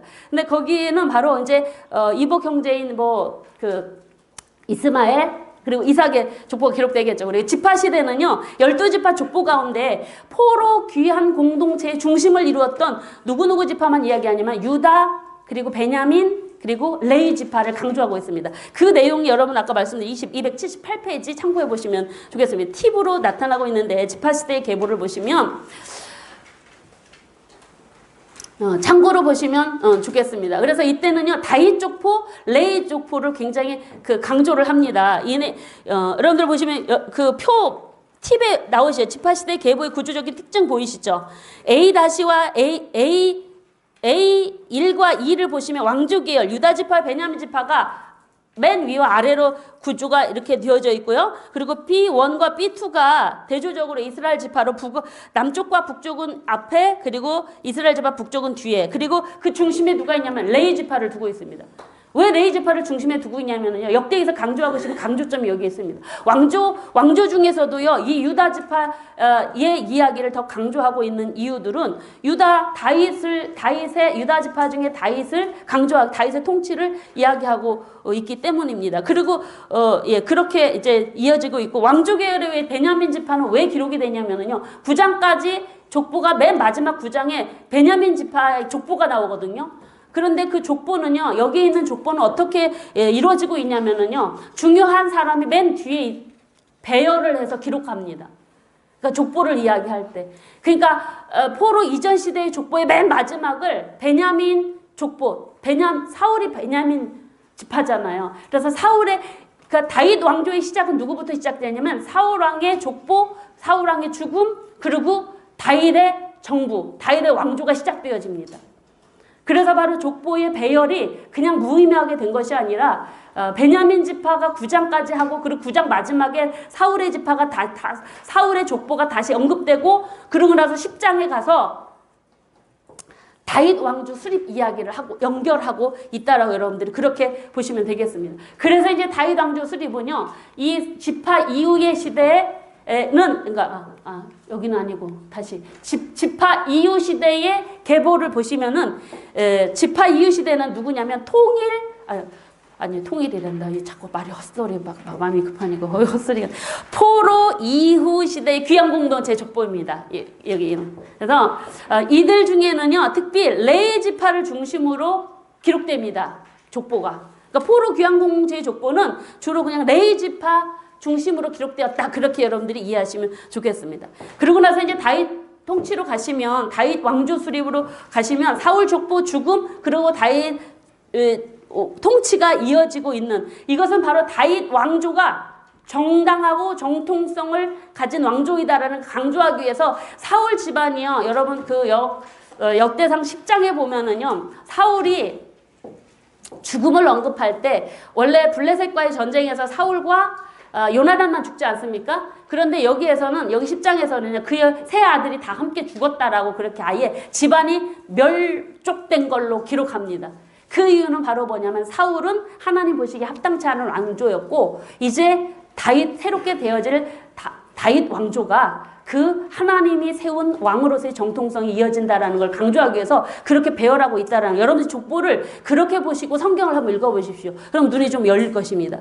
자, 그리고 이 다윗을 자꾸 강조하는 이유는 역대상 17장 나와 있는 다윗의 언약의 중심으로 해서 모든 일들이 기록되고 있고, 그래서 다윗의 모든 업적의 중심은 성전 준비입니다. 법궤를 옮기는 것도, 성전 제1을 창시한 것도 성전 중심이 성전 건축을 위한 것이었고요. 그리고 이 언약도요, 성전 건축과 관련되어진, 그리고 성전 터를 찾아서 인구조사를 한 거, 그러니까 인구조사를 했잖아요. 인구조사한 이야기도 사실은 다르게 열왕기하와 기록되어지는 걸 보면, 여기 역대상에서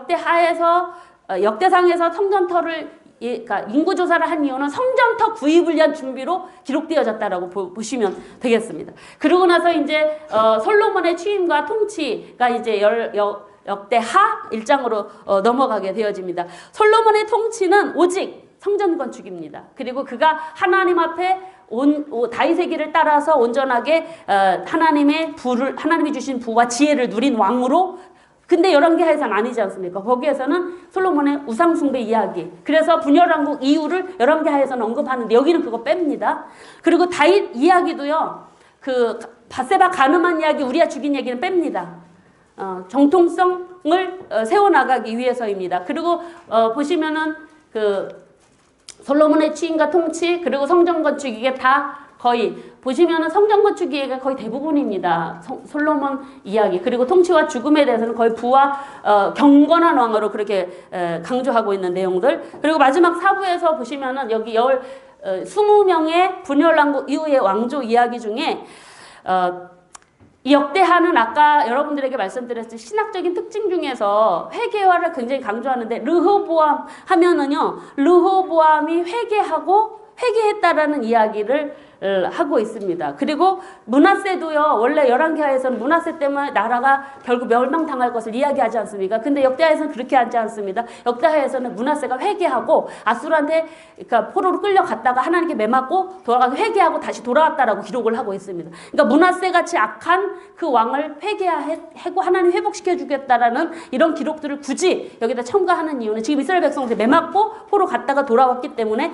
이런 기록들을 통해서 그들의 회복을 좀 강조하고 그들에게 희망을 주시기 위해서 이렇게 기록되었다라고 볼 수가 있습니다. 그리고 종교개혁도 마찬가지입니다. 열왕들의 종교개혁 중에 요시야 종교, 여호사밧, 히스기야 종교개혁이 나타나고 있는데 우리가 보면 요시야의 종교를 굉장히 잘 치고 있지만 여기 역대하에서는요, 성전을 정결하게 하고 한 그런 여호사밧과 히스기야 종교개혁을 더 치는 그런 더 인정해주는 그런 내용들을 보고 있습니다. 그리고 여러분 이 신명의 남유다 왕들을 왜 이렇게 네 부분으로 나눴느냐면 7445입니다. 7명, 4명, 4명, 5명 7445로 나눴는데 그 이유가 바로 뭐냐면 각 왕조 시대에 영향받은 그 주변의 국가의 관계 속에서 그렇게 나눈 것입니다. 여러분 참고로 이해하시면 좋겠고, 그래서 7명의 이 첫 번째 10장부터 23장까지의 그 르호밤에서 아달랴까지의 통치 이야기는 이스라엘, 북이스라엘과의 그런 관계 속에서 북이스라엘과의 관계가 주를 이루고 있다라고 그래서 이렇게 구분을 했습니다.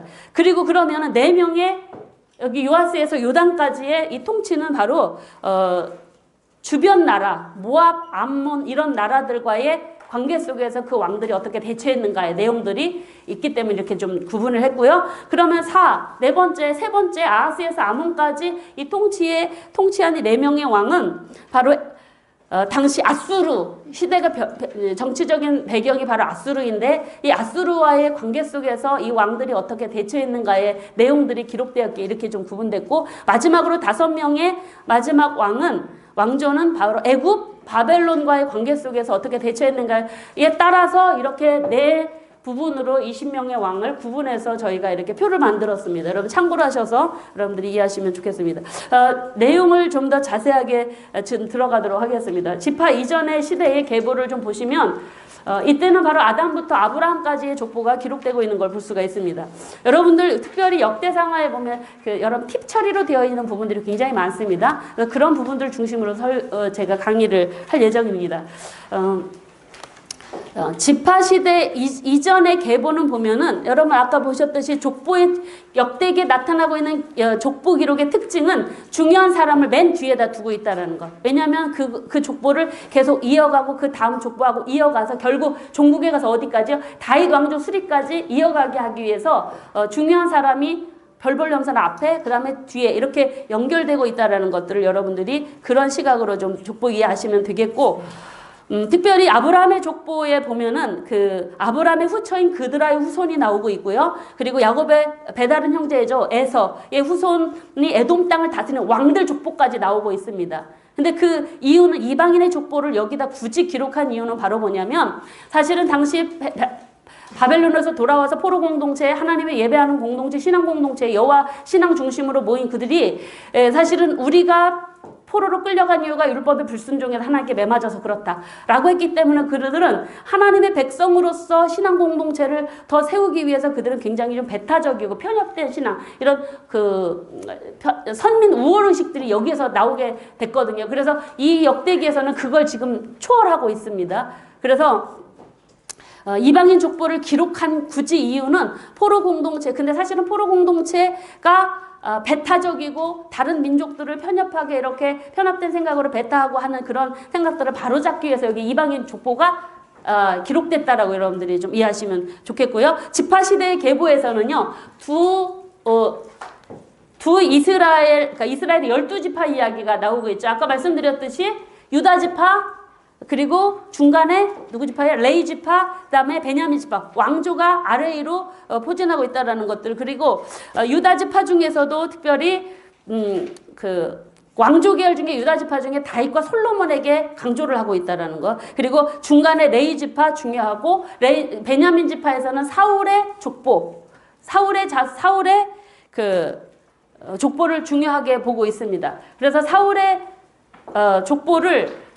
이 족보를 끝으로 이제 다윗 왕조가 시작되어지고 있는 것이죠. 특별히 여기 유다 지파를 보시면은요, 남유다에 속한 지파가 원래는 유다와 베냐민 지파였지만 거기에 북에서 내려온 레위 지파, 하나님 섬기고 싶었던 북이스라엘 사람들 중에 레위 지파와 제사장뿐만 아니라 하나님 섬기고 싶은 사람들이 이렇게 내려왔었습니다. 그래서 그 분량이 많습니다. 유다 지파, 레위 지파, 베냐민 지파, 이 분량이 되게 족보가 많이 있고, 이들이 왜 기록되었냐면 이들이 포로 공동체 주체 세력들이었기 때문에 이들 중심으로 기록되어졌고, 특별히 여러분 이세의 아들이 여러분 몇 명인지 기억이 나십니까? 성경 읽으시면서 혹시? 7, 8 그러시죠? 예, 이세에게는요, 그러니까 역대상 2장 15절에는요, 이세의 아들이 7명으로 기록되고 있고 다윗은 막내로 기록됩니다. 근데 사무엘상 16장 10절의 말씀에 보시면은요, 여기는 8인데 네, 다윗이 이렇게 기록되고 있죠. 8명의 이세의 아들이 8명이냐 7명이냐에 따른 그런 두 가지 설이 있는데, 아마 이 역대기가 기록될 당시에는 다윗의 형이 한 명 더 있었는데 죽었을 것이다. 그래서 이때는 이미 잊혀진 인물이어서 죽은 사람은 형제라고 치지 않지 않습니까? 그래서 빠졌을 것이다 라고 하고 보는 이유도 있고, 여기에서 7명으로 역대기에서 기록한 이유는 바로 다윗을 완전한 사람으로 세우기 위해서 7의 숫자를 해서 7 아들로 만들었다는 두 가지 설이 있는데, 첫 번째 설이 좀 더 신빙성이 있지 않는가 싶은 생각이 듭니다. 아니 8명인데 7명이라고 줄여서 얘기하는 건 좀 웃기잖아요. 살아있는데 누군가가, 그쵸? 형제가 8명이라면 살아있는데 왜 굳이 7명으로 줄였을까요? 그래서 좀 다윗을 너무 완전한 사람으로 만들다 보면 형제 중에 한 명이 그냥 존재감이 없는 인물로 한다라니까 말이 안 되지 않습니까? 하나님 말씀인데, 그래서 아마도 형들 중에 누가 죽었을 것이다 라는 것으로 보는 것이 낫겠다라고 그렇게 여겨집니다. 그리고 여러분 이 역대기 설을 보시면서 여러분들이 항상 유다 자손 중에 4장 10절의 말씀 기억이 나십니까?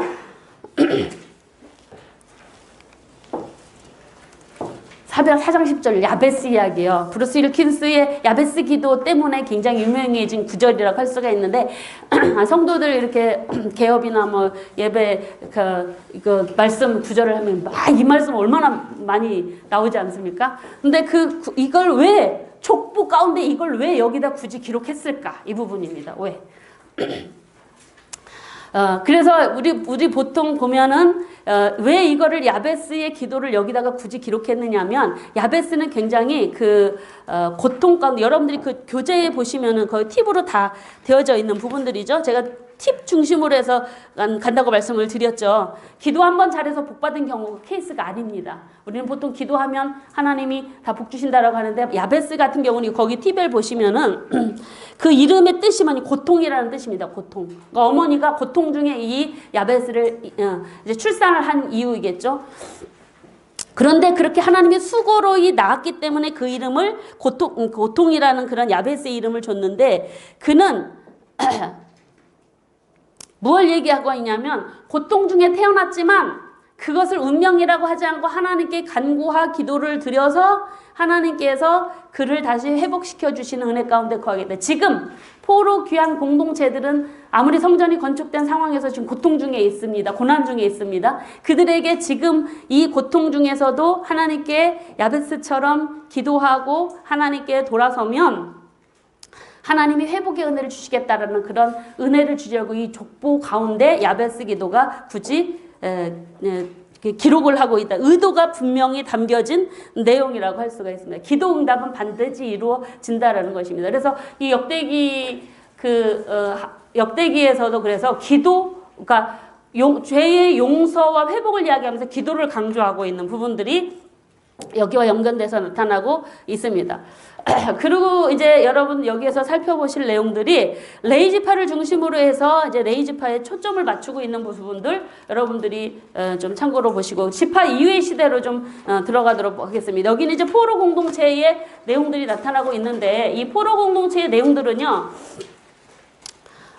포로 공동체의 주 세력은 유대, 백성, 베냐민, 레위 자손들, 제사장들 그들이 되어집니다. 근데 특별히 이 중에 포로 귀환 공동체 중에 이제 중심에 바로 레위 사람들인데 여기에 보면은 여러분 보십시오. 그 성전 문지기 이야기가 나오고 있고요.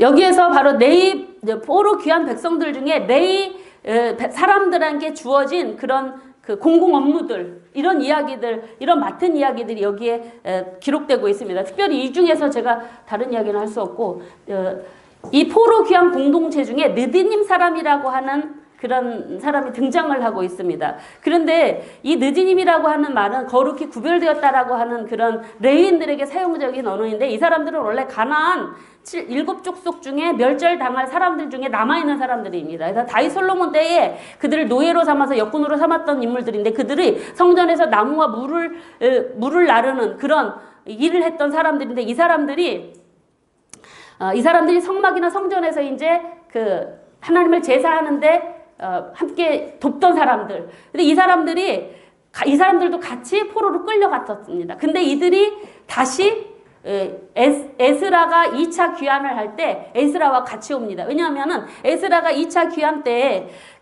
아와 강가에서요. 그러니까 예루살렘으로 돌아가서 성전에서 예배하고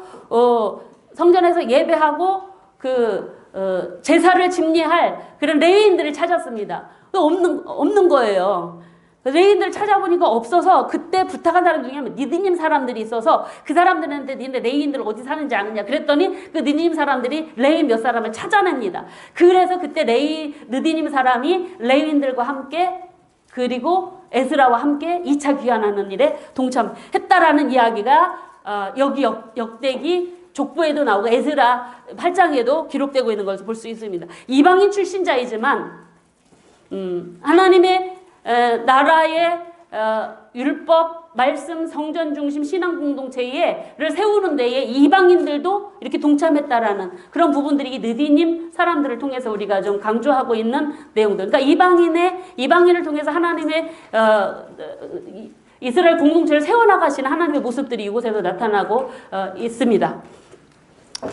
자, 그리고 이제 다윗의 통치를 좀 넘어가시면 다윗 생애는 할 얘기들이 좀 많이 있는데 다윗 아까 이야기했던 것들을 좀 반복하는 부분들을 좀 간단하게 넘어가겠습니다. 9장에서 보시면 9장이 아까 말씀드렸죠. 누구 계보라고 말씀드렸어요? 9장이 베냐민 지파, 왕족의 베냐민 지파인데 그 마지막에 사울의 족보가 나타나고 있습니다. 거기부터 우리가 이제 잘라서 이야기를 하고 있고 그리고 10장에서 사울의 죽음이 이어집니다. 우리는 지금 성경이요.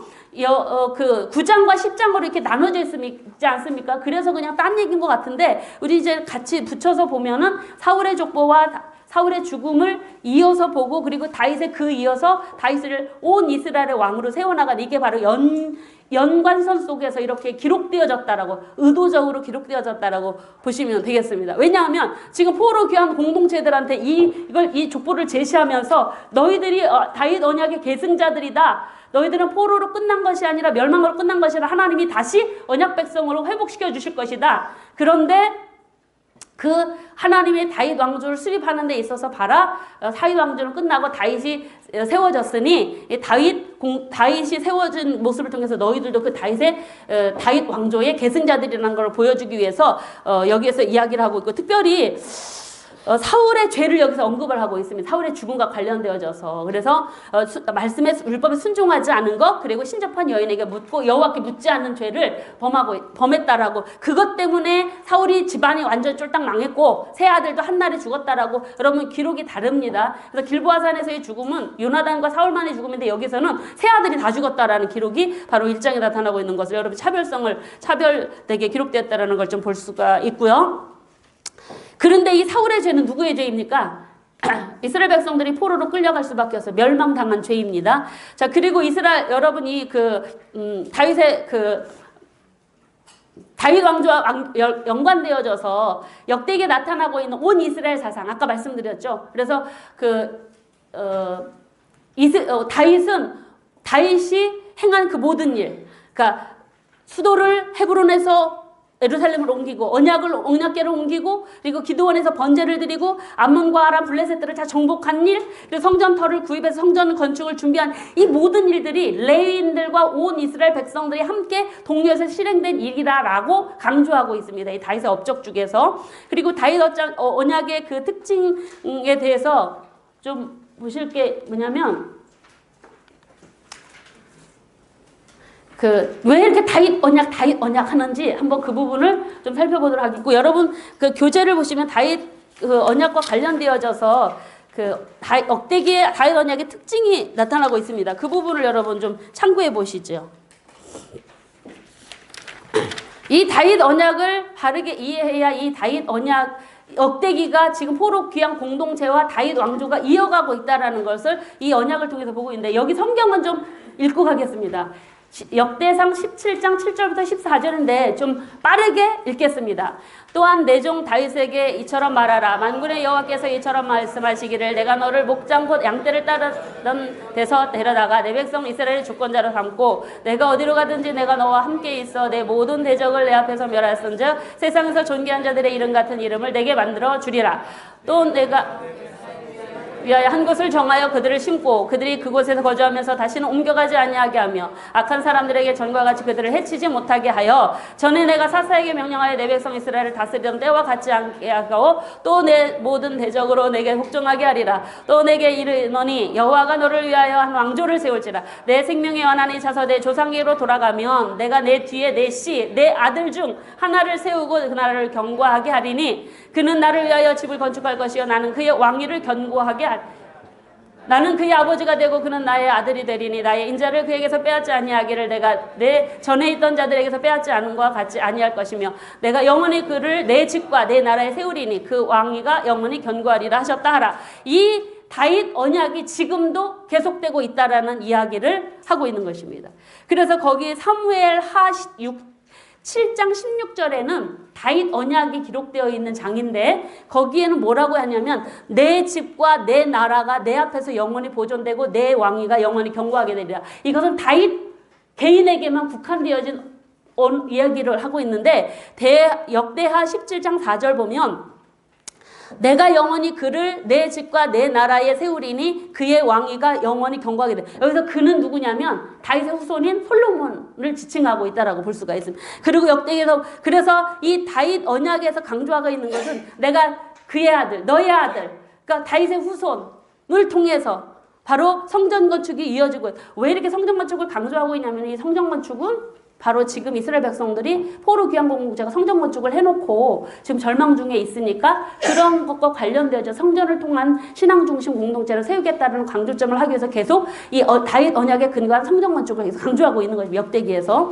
그래서 이 역대기에서는 솔로몬 범죄 때문에, 그러니까 사울이 범죄 때문에 징계를 받고 멸망을 받고 나라가 망한 것처럼, 그래서 그 왕위를 뺏긴 것처럼 하지 않고 이제 네 후손을 통해서 이루게 될 하나님의 나라 이스라엘의 회복은 영원할 것이다 라는 그런 다윗 언약의 영원성을 강조하고 있는 부분이 이 부분입니다. 그래서 역대상 17장 내용과 사무엘하 7장의 내용들이 이렇게 같은 맥락에서 보고 있고요.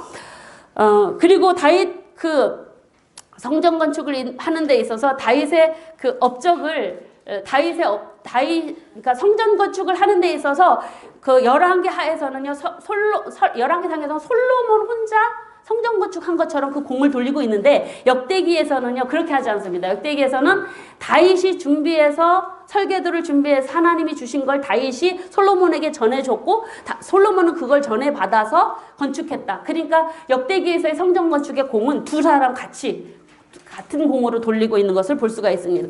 그래서 성전 건축에 대한 그래서 다윗의 업적을 보시면은 다윗의 생애를 이야기하고 다윗의 생애를 기록하는 데 있어서 이렇게 다윗 왕조의 영원성을 이어가기 위해서 바로 도덕성을 세탁을 하고, 그리고 다윗 그 안 좋은 것들을 기록하지 않고 다윗 왕조의 정당성, 정통성을 이야기하고 있고, 그리고 성전 건축의 업적이 있음을 초점으로 맞추고 있고, 그러면서 이제 성전 건축이 바로 다윗과 함께 같이 성전 건축의 관심이 바로 역대기의 관심인 것을 보여주고 있고, 이 성전 건축은 솔로몬 혼자만이 아니라 다윗과 함께 되어졌다. 이 모든 것들은 바로 뭐냐면 성전 건축과 관련되어지고 성전 중심 신앙 공동체를 세워야 되는 그런 그 의도하에서 이렇게 다윗의 안 좋은 부분들, 우리아를 범하고 바세바를 범하고 우리아를 죽인 이 이야기들은 세탁되고, 그리고 솔로몬 왕의 우상숭배 죄도 세탁이 됩니다. 사실은. 그래서 그런 이유들 때문에 이렇게 되어졌다라는 걸 여러분들이 좀 보시고, 그리고 성전 건축과 관련되어지는 데 있어서 성전 건축 준비하는 일에 있어서 인구조사 이야기.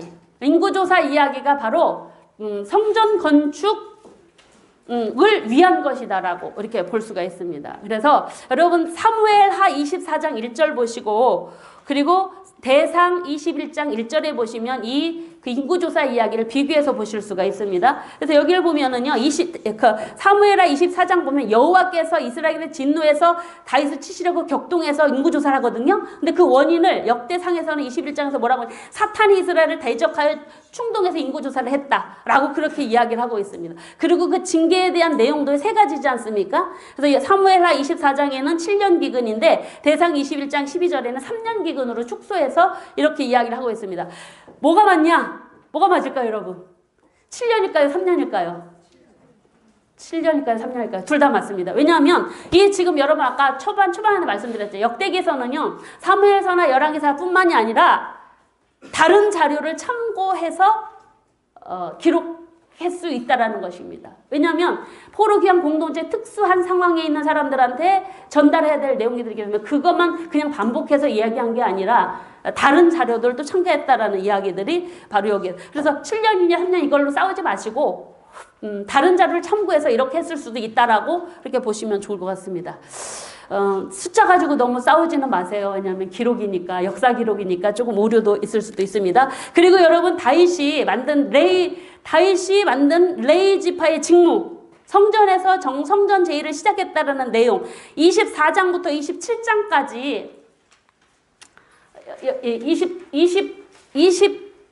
24장부터 27장까지가 제사장을 24반열로 나누고 레위 지파를 그 성전 찬양대 24년로 나누고 성전 문지기, 성전 곡간 맡은 일, 유사와 재판관 세운 일, 군지휘관 이런 왕궁 맡은 일, 관리들 이 명단이 24장부터 27장에 나와요. 그러니까 여러분들 역대기 상을 보시면 다윗 왕의 그 왕조 이야기와 더불어 1장부터 9장까지는 족보 이야기잖아요. 뒤에는 다 이 레위인, 제사장과 레위인에 관련되어진 명단이 기록되고 있습니다. 이게 다윗이 성전을 건축한 제의를 창시한 사실들을 강조하기 위해서 이렇게 기록되어 있다라고 여러분들이 함께 연관해서 이해하시면 좀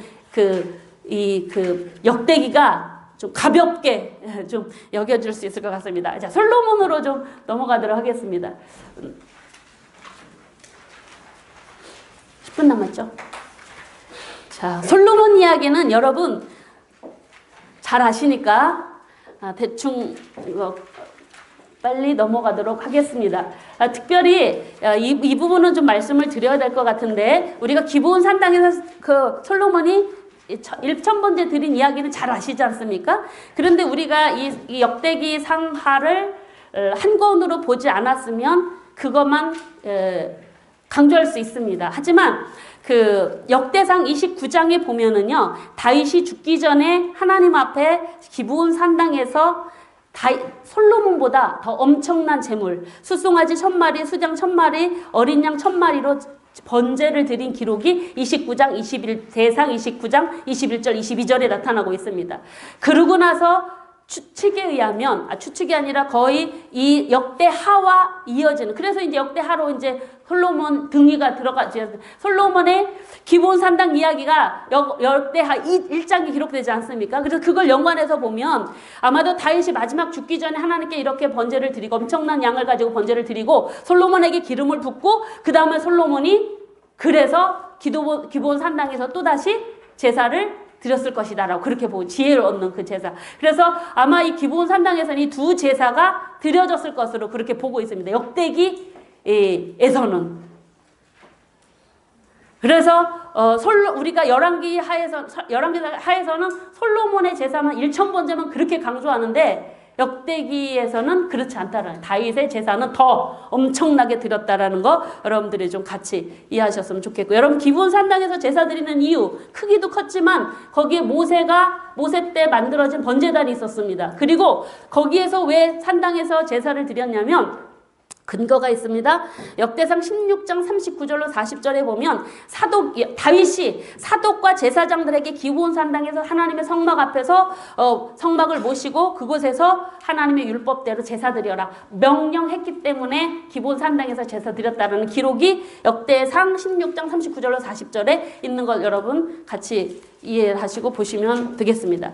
그리고 성전 건축 관련되어진 부분들을 여러분들에게 다 말씀을 드렸고, 특별히 솔로몬의 성전 건축 이야기가 연결해서 성전 봉헌 기도가 강조되고 있는데, 솔로몬의 성전 건축과 관련돼서 봉헌 기도 부분이 역대하 6장 39절로 40절에 나오고 열왕기상 8장 50절에서 52절에 병행구로 나옵니다. 그런데 6장 41절로 42절 열왕기상과 병행구절로 나오는 그 뒤에 있는 6장 41절 42절 구절은요 어디에 없습니다. 이 자료는 어디에서 봤다고 하냐면, 이 구절이 어디랑 똑같다고 보냐면 시편 132편 하고 이사야 60장 1절로 14절 내용을 거기다 첨가했다고 봅니다. 그래서 역대기서는 그냥 사무엘서 열왕기서의 반복이 아니고 다른 자료도 첨가해서 기록했다라고 이런 근거들을 통해서 보고 있다라는 걸 여러분들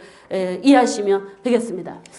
그리고 솔로몬에 대해서 경건한 왕으로 여기서는 강조하고 있다라는 것입니다. 반복하는 이야기들을 하지 않겠습니다. 솔로몬은 우상숭배, 그러니까 열왕기하에서 솔로몬이 우상숭배 때문에 분열왕국이 일어났습니다. 그런데 역대기에서는요, 그 분열왕국의 원인을 누구로 보냐면 르호보암의 악정으로 보고 있습니다. 르호보암의 악정으로. 그래서 르호보암이 폭정 때문에 분열왕국이 되어졌고, 그리고 여로보암과 르호보암의 그 우상숭배 이야기들을 다루고 있는 게 바로 여기 역대기에서의 내용입니다.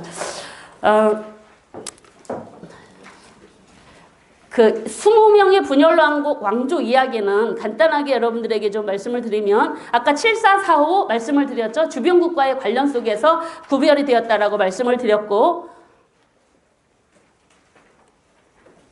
특별히 여기에서 좀 강조해야 될 부분들이 바로 뭐냐면 분열왕국 부분, 분열왕국이 르호보암 때문에 기록되어졌다라는 거, 이거 강조하고 있는 부분 여러분 좀 기억하시고요. 다른 부분들은 거의 제가 앞에서 반복해서 말씀을 드린 내용들입니다. 그리고 여호사밧 통치 때, 여호사밧 때 그 행한 그 종교개혁, 이게 역대하 19장의 내용입니다. 근데 거기에 레위인과 제사장들이 바로 중심을 이루어서 성전 그 종교개혁을 이루고 있다라는 것들, 이때 보면 레위인, 제사장, 이스라엘 족장들을 여호와를 위한 일을 위해서 재판도 하게 하고 하나님을 성심으로 예배하도록 재판관을 세우는 일을 이 여호사밧이 하는 모습들을 그러니까 여호와를 두려워하는 마음으로 재판을 공정하게 해라, 이런 이야기들이 어디에 나오냐면 역대하 19장에 나오고 있습니다. 여호사밧 종교개혁 때는 굉장히 이런 부분들이 강조되고 레위인들 강조하는 부분들 나와 있고요. 그리고 요아스에서 요담까지의 통치의 모습에서 좀 확인해 볼 내용들은, 요아스라고 하는 왕이 그 행한 그 업적인데, 이 왕은 그 처음에는 여호야다라고 하는 제사장에 의해서 그가 왕위에 오르지 않습니까? 아달랴의 통치로 인하여서 바알 숭배에 다 물들어 있는 그런 그 남유다에 거의 멸족당할 그 다윗의 후손 중에 요아스가 여호야다 제사장 때문에 목숨이 연명되어지고 그래서 왕위에 오르게 됩니다. 초반기에는 하나님 잘 섬깁니다. 그러고 나서 나중에는 여호야다가 죽고 나서 그 아들 스가랴가 요아스의 우상 숭배를 하는 걸 책망을 하니까 그 스가랴를 죽여버립니다. 그런 일들이 바로 일어나는, 자기 생명의 은인이고 제사장이었던 여호와를 죽였는데 그 스가랴는 개인적으로는 고종 사촌지간입니다.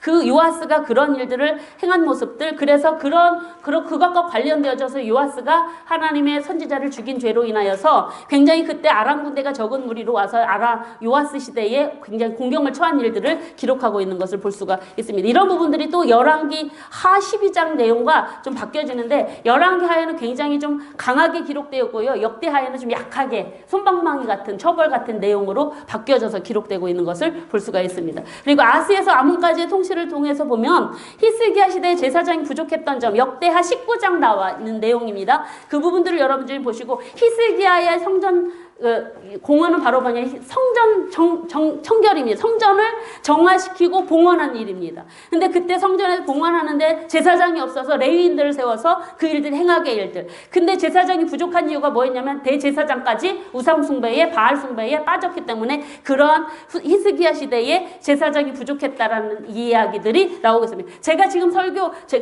강의하고 있는 내용들이 여러분 팁 처리 부분 중심으로 강의가 되어지고 있습니다. 여러분 그 중심으로 좀 보시면 되고요. 그리고 히스기야 때의 그 유월절 지키는데, 이 히스기야는 이렇게 종교개혁에 성공한 사람으로 성전을 봉헌한 자였기 때문에 굉장히 쳐주는 그런 종교개혁의 성공자로 그렇게 보여주는 모습들 나타나고 있고, 그리고 히스기야에 대해서 그래서 도덕성 세탁하는 내용이 나옵니다. 그래서 도덕성 세탁, 히스기야의 실수, 죄들을 생략하고 간단히 넘어가는 내용들도 여기 히스기야의 업적과 관련되어져서 나타나고 있고요. 그리고 히스기야 교만은 생략하고 아주 가볍게 나타나고 있는 모습들, 이런 부분들을 같이 여러분들이 좀 함께 보시면 되겠습니다. 그리고 므낫세는 열왕기 하에서는 굉장히 악한 왕으로, 그 므낫세 때문에 예루살렘의 멸망을 예고하지만 여기에서는 회개하고 아수르까지 끌려갔다 다시 회개하고 돌아와서 종교개혁을 했다라는 그런 사람으로 평가받는 내용들이 기록되고 있습니다. 그리고 나서 마지막으로 요시야에서 시드기야까지의 그런 내용들을 시드기야까지의 통치를 통해서 보면 여기는 이제 애굽과 바벨론과의 관계 속에서 나타나고 있는데, 이때 종교개혁했던 요시야 왕은 바로 굉장히 그 8세 때 왕위에 올라서 8년에 하나님을 찾고 12년에 막 아세라 목상 모두 우상들을 다 제거하고, 그리고 전 지역을 막 정결하게 하는 그런 종교개혁을 하거든요. 그리고 18년에 성전을 수리하고 그곳에 성전 율법책을 찾고 유월절을 지키고 하는 일들이 일어나는데, 그 굉장히 종교개혁을 굉장히 잘했거든요. 근데 역대기사가는 이걸 실패라고 봐요. 왜냐하면 당시 요시야가 종교개혁을 했지만 그의 죽음으로 인해서 요시야의 종교개혁이 다 무산으로 넘어가는 게, 그 이후로 이어지는 여호아스, 여호야김, 시드기야로 이어지는 그 모든 왕조가 다 이 종교개혁과는 아무런 관련 없이 다 하나님을 섬기지 않고 우상을 섬기고 이방 나라를 섬겼기 때문입니다. 그래서 요시야의 종교개혁을 실패로 보는 이유는 그가 바로 바벨론과 아수르와의 전쟁을 도우러 올라가는 길이 하나님의 뜻이었는데, 이 요시야가 그 길을 막았기 때문에, 하나님의 뜻은 누구가 올라가는 것인데 그 뜻을 막았기 때문에 이 요시야가 결국 바로노에게 그 전쟁에서 죽임을 당하고 종교개혁이 무산되어져 버리는 이런 상황 속에서 그를 실패한 종교개혁자로 보고, 그래서 요시야 때 유월절을 지키는 데까지 일어나는데, 이 히스기야 때 유월절을 지켰다라고 하는 그 내용이 사실은 요시야 때 지킨 걸, 아마 히스기야는 원래 무교절만 지켰는데 요시야 때 유월절 지킨 걸 히스기야 때 지켰다라고 그렇게 소급시켜서 이야기하는 내용이 역대기의 기록이라고, 그렇게 강조점이라고 그렇게 보고 학자들이 그렇게 보는 경우도 있습니다. 그래서 요시야를 실패한 종교개혁자로 보고 히스기야를 성공한 개혁자로 보는 내용들이, 왜냐하면 히스기야는요 그때 아수르가 지배하던 시대였는데요, 종교개혁을 해가지고 아수르를 내쳤거든요. 사네립이 왔잖아요. 근데 사네립이 왔을 때 그를 기도로 물리친 왕, 이게 바로 솔로몬의 히스기야의 강조점이었거든요. 그래서 하나님께서 포로 귀한 공동체들에게 주시고 싶었던 이런 메시지들은 이렇게 다윗과 솔로몬과 그 20명의 포로 귀환계 공동체를 통하여서 주시고자 하시는 그런 메시지들이 좀 특별하게 독특하게 이렇게 기록되어졌다라고 볼 수가 있습니다. 그래서 여러분 역대기의 강조점들을, 아까 여러분 신학적인 특징들을 중심으로 해서 역대기들을 좀 들여다보시면 여러분들이 좀 많이 이해가 되겠고, 그리고 이 20명의 왕들에 대한 평가를 여러분 한꺼번에 좀 보시면은요, 르호보암부터 시드기야까지 구조를 이렇게 보고 있습니다. 그래서 르호보암은 선악, 그 다음에 아비야 선악, 그 다음에 여호사밧 선선, 여호람 아갑 가고, 요아스 선악하고, 아마샤 선악 간 다음에 선선, 요담 선선 가고, 아하스 아갑, 히스기야를 선악으로 보고 므낫세 선악선, 므낫세를 악선으로 본다라는 거. 그 다음에 그 이후에 요시야를 선선으로 보지만 아각 이렇게 가는. 이게 역대기 사가를 통해서 보고 평가하고 있는 그런 이 20명의 왕조의 모습이라고 할 수가 있습니다. 여러분, 그리고 마지막으로 이 역대기를 마지막으로 하고 있는 내용이 바로 뭐냐, 마지막으로 기록하고 있는 부분들이 바로 바사왕 고레스의 조서입니다. 그 내용이 바로 이제 역대하 36장에 기록되고 있는데, 이 부분은 좀 우리가 같이 성경을 좀 읽었으면 좋겠습니다. 이 부분을 같이 22장 23절, 36장 22절 23절 같이 읽겠습니다. 바사의 고레스왕 원년에 여호와께서 예레미야의 입으로 하신 말씀을 이루려고 여호와께서 바사의 고레스의 마음을 감동시키심에 그가 그 온 나라에 공포도 하고 조서도 내려 이르되, 바사왕 고레스가 이같이 말하노니 하늘의 신 여호와께서 세상 만국을 내게 주셨고 나에게 명령하여 유다 예루살렘에 성전을 건축하라 하셨나니 너희 중에 그의 백성된 자는 다 올라갈지어다 너희 하나님 여호와께서 함께 하시기를 원하노라 하셨더라. 예, 이것이 역대기 하의 마지막 장절입니다.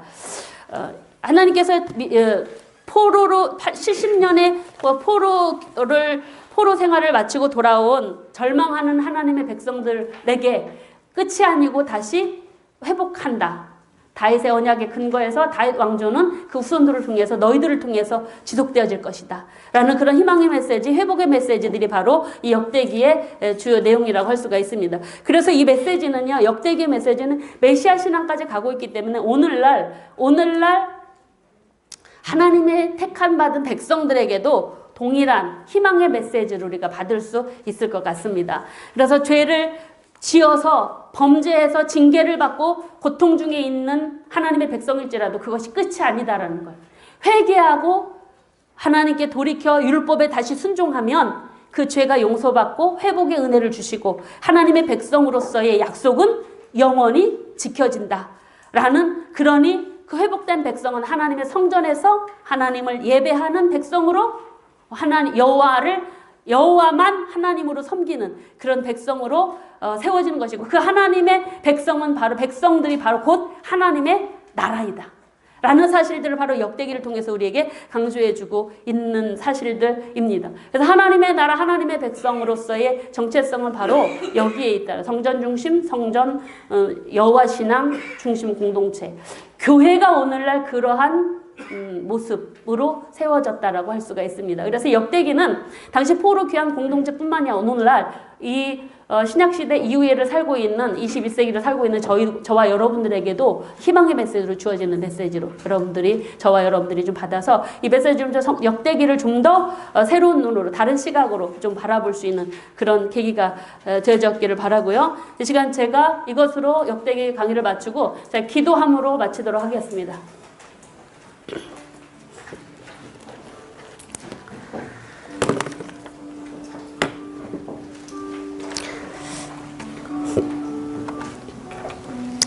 사랑의 하나님, 은혜와 사랑을 감사합니다. 부족한 저희들을 사랑으로 이끌어 주셔서 하나님 믿게 하시고, 그리고 하나님의 거룩한 교회에 일꾼들로 세워주셔서 오늘 이렇게 하마을 성경학교를 통해서 하나님 말씀을 공부하게 하시고 하나님 마음을 알아갈 수 있는 이런 시간들을 주셔서 감사합니다.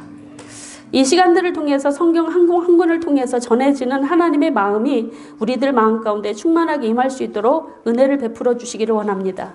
특별히 역대기서를 통해서 절망하는 하나님의 백성들에게 범죄에서 징계를 받고 징계의 벌을 받고 그것이 끝이다라고 절망하는 그들에게 아니다, 다시 회개하고 성전 중심으로 하나님을 예배하면 회복시켜 주실 것이다, 그런 이제로부터 율법을 순종해라 하는 하나님의 메시지를 이 역대기서를 통해서 우리가 받았습니다. 하나님, 이 다윗 언약은 내 후손을 통해서 영원히 내 하나님의 나라가 이어질 것이다라는 이 다윗의 언약은 메시아이신 예수 그리스도를 통해서 그리고 주님 이 땅에 오시는 그날까지 이어지게 됨을 믿습니다.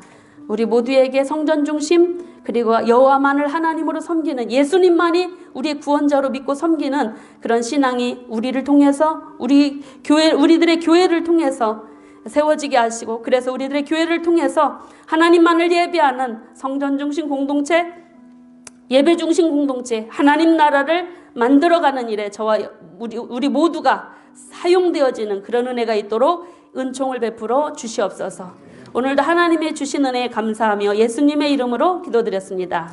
네. 마쳤습니다. 감사합니다.